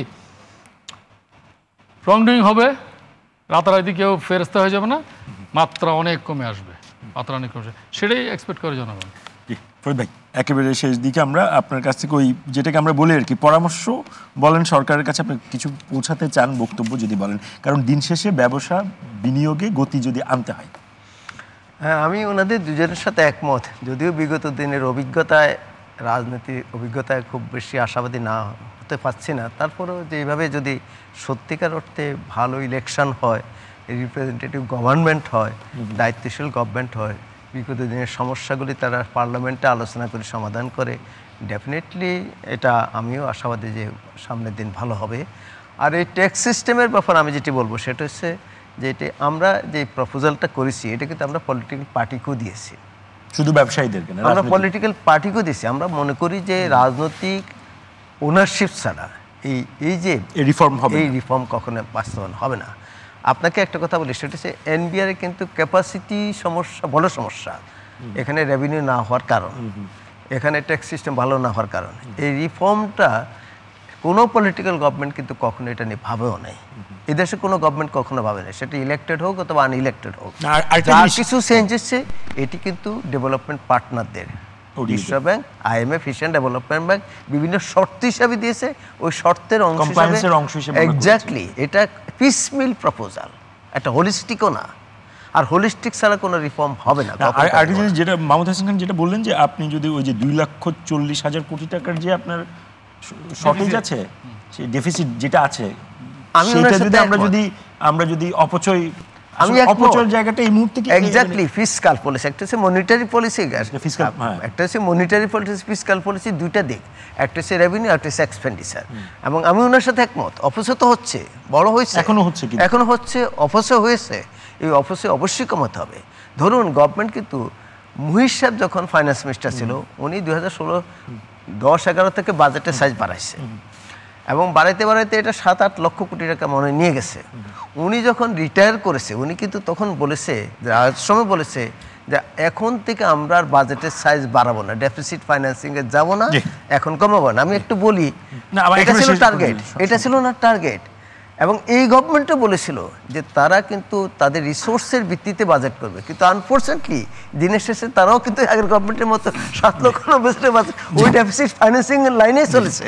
এটা এই লাইনে চললে তো হবে, লাইনে যাওয়া যাবে না। শওকত আজিজ রাসেল, আপনার কাছ থেকে শুনতে চাই। আমার সুযোগ হয়েছে আর কি 2-1 বার হেলিকপ্টার দিয়ে দেখবার, তো আমি কি লক্ষ্য করেছি, নদী নেই কিন্তু বিশাল একটা ব্রিজ, আবার দুই দিকে রাস্তা নেই, মাঝখানে একটা ব্রিজ হয়ে গেছে, ওখানে কিন্তু ধান চাষ হচ্ছে। তো এইভাবে যদি আমরা অপচয় করি, এবং ওগুলো কিন্তু অনেক ইনফ্লেটেড প্রাইসে করা হয়েছে, খালি নামকা ওয়াস্তা ব্রিজ হবে যাতে অন্যখানে কিছু টাকা নিয়ে যাওয়া যায়, আবার ব্রিজ ভেঙেও যাচ্ছে দেখা যাচ্ছে, আবার বাঁশ দিয়েও নাকি ব্রিজের রডের জায়গায় বাঁশও ঢুকায় দেওয়া হচ্ছে। তো এইগুলো যদি আমরা পরিহার করতে পারি, আমার মনে হয় অনেকটা সংকুচিত করে আনা হবে। আমার আগে বক্তা বলেছেন এটা একটা জিরক্স বাজেট হয়েছে, আমি টোটালি একমত, এটা একটা ফটোকপি হয়েছে। আর যেখানে যেখানে 2-3 বাড়াই দিয়ে ওনাদেরকে বুঝে দেওয়া হয়েছে তাহলে এত টাকা বেশি আপনার কাছে আসবে, ওটাকেই ওরা কিন্তু ইজি একটা চ্যানেল হিসেবে ধরে নিয়েছে। আর ব্যাংক, আমি বলি ব্যবসা আমরা যারা করি, আমাদের সব কিন্তু ট্রানজ্যাকশন ব্যাংক দিয়ে চ্যানেলাইজ হয়। এতটুকু একটা ছোট্ট দেশ, এখানে 70-80টা ব্যাংক কোনো মতে জাস্টিফাইবল না। আমি এদেরকে বলি মাশরুম ব্যাংক। এটা আপনাকে কেউকে ফেভার করার জন্য, কাউকে হ্যাপি করার জন্য এভাবে দেওয়া হয়েছিল। আমি মনে করি সরকারের ইমিডিয়েটলি উচিত এগুলাকে কনসলিডেট করা, মার্জার করা, অ্যাকুইজিশন করা। আমি বলবো না যে আপনি জব কাটিং করেন, অ্যাকুইজিশনে তো আবার এক্সপেন্ডিচার ইস্যু আছে না। এখানে আমি বলি আপনি যখন মার্জ করবেন, আপনি আপনার রিসোর্সটাকে নেশন ওয়াইড ছড়াই দিতে পারবেন। আপনার নবপুরের কেন 5টা ব্রাঞ্চ থাকবে? আপনি নবপুরে একটা ব্রাঞ্চ দেন, তারপর যার সাথে মার্চ করবেন তারটাকে আপনি সরিয়ে নিয়ে আবার আরেক জায়গায় দেন। আমার মনে হচ্ছে যে ভালো পলিসি নিলে জব কাট হবে না, বরঞ্চ ব্যাংক আরো শক্তিশালী হবে, আমাদেরকে ভালোভাবে ফাইন্যান্স করতে পারবে। আমি এই মুহূর্তে বেগ পাচ্ছি ফাইন্যান্সের, আমি ইম্পোর্ট করতে সরকার মানে ব্যাংকের কাছে গিয়ে মানে ব্যর্থ হচ্ছি, টাকা পাচ্ছি না, ডলার পাচ্ছি না, লিমিট পাচ্ছি না।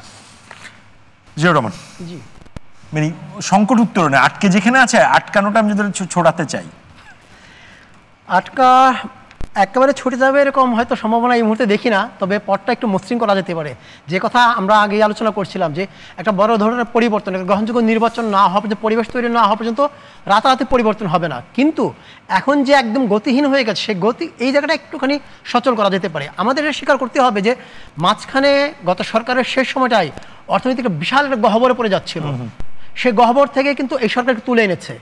আপনি দেখেন রেকর্ড পরিমাণ রেমিটেন্স এসছে। কী কারণে এসছে? এটা ইন্ডিকেট করে যে হুন্ডি কমেছে। হুন্ডি কমেছে মানে আপনার দুর্নীতি কিছু কমেছে, পাচার কমেছে। যদি পাচার থাকতো, দুর্নীতি থাকতো, দুর্নীতিবাজরা কখনো ডলারের দাম বাড়লো কি কমলো? হুন্ডিতে আরও 5 টাকা বেশি দিয়ে হলে কিনে হলেও তারা পাচার করতো।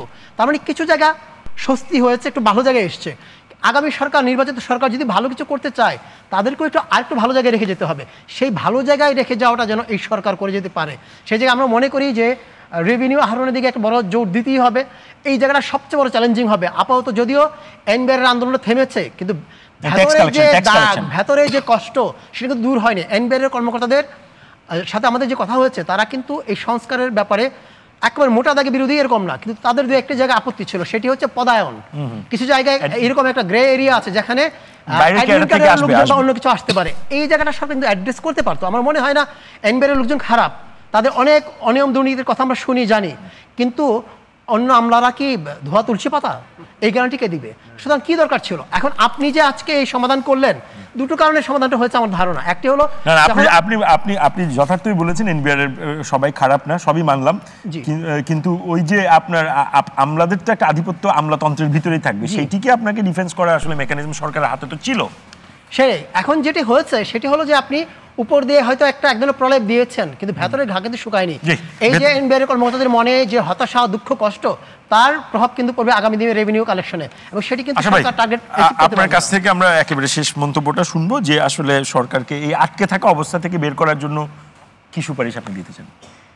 আমি যেটা মনে করি যেটা করা সম্ভব সেটাতে যদি ফোকাস করি, ইমিডিয়েটলি আমাদের এই যে কন্ট্রাকশনারি মনিটারি পলিসি এবং কন্ট্রাকশনারি ফিসকাল পলিসি, এই দুটো থেকে ইমিডিয়েটলি বেরিয়ে আসা দরকার। এটা আমাদের একটা উইন্ডো আছে, কারণ এটা আমরা জুলাই মাসে রিসেট করি প্রত্যেক বছর, জানুয়ারিতে একবার করি, জুলাইতে আরেকবার করি।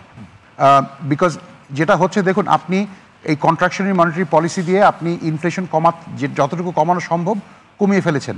এখন যদি আপনি ইন্টারেস্ট রেট হাই রাখেন, আপনি লিকুইডিটি শর্টেজ যদি ক্রিয়েট করে রাখেন, আমাদের যেই ধরনের ম্যাসিভ লং টার্ম ড্যামেজ হবে সেটা থেকে বেরোতে আমাদের 5 থেকে 10 বছর লাগবে।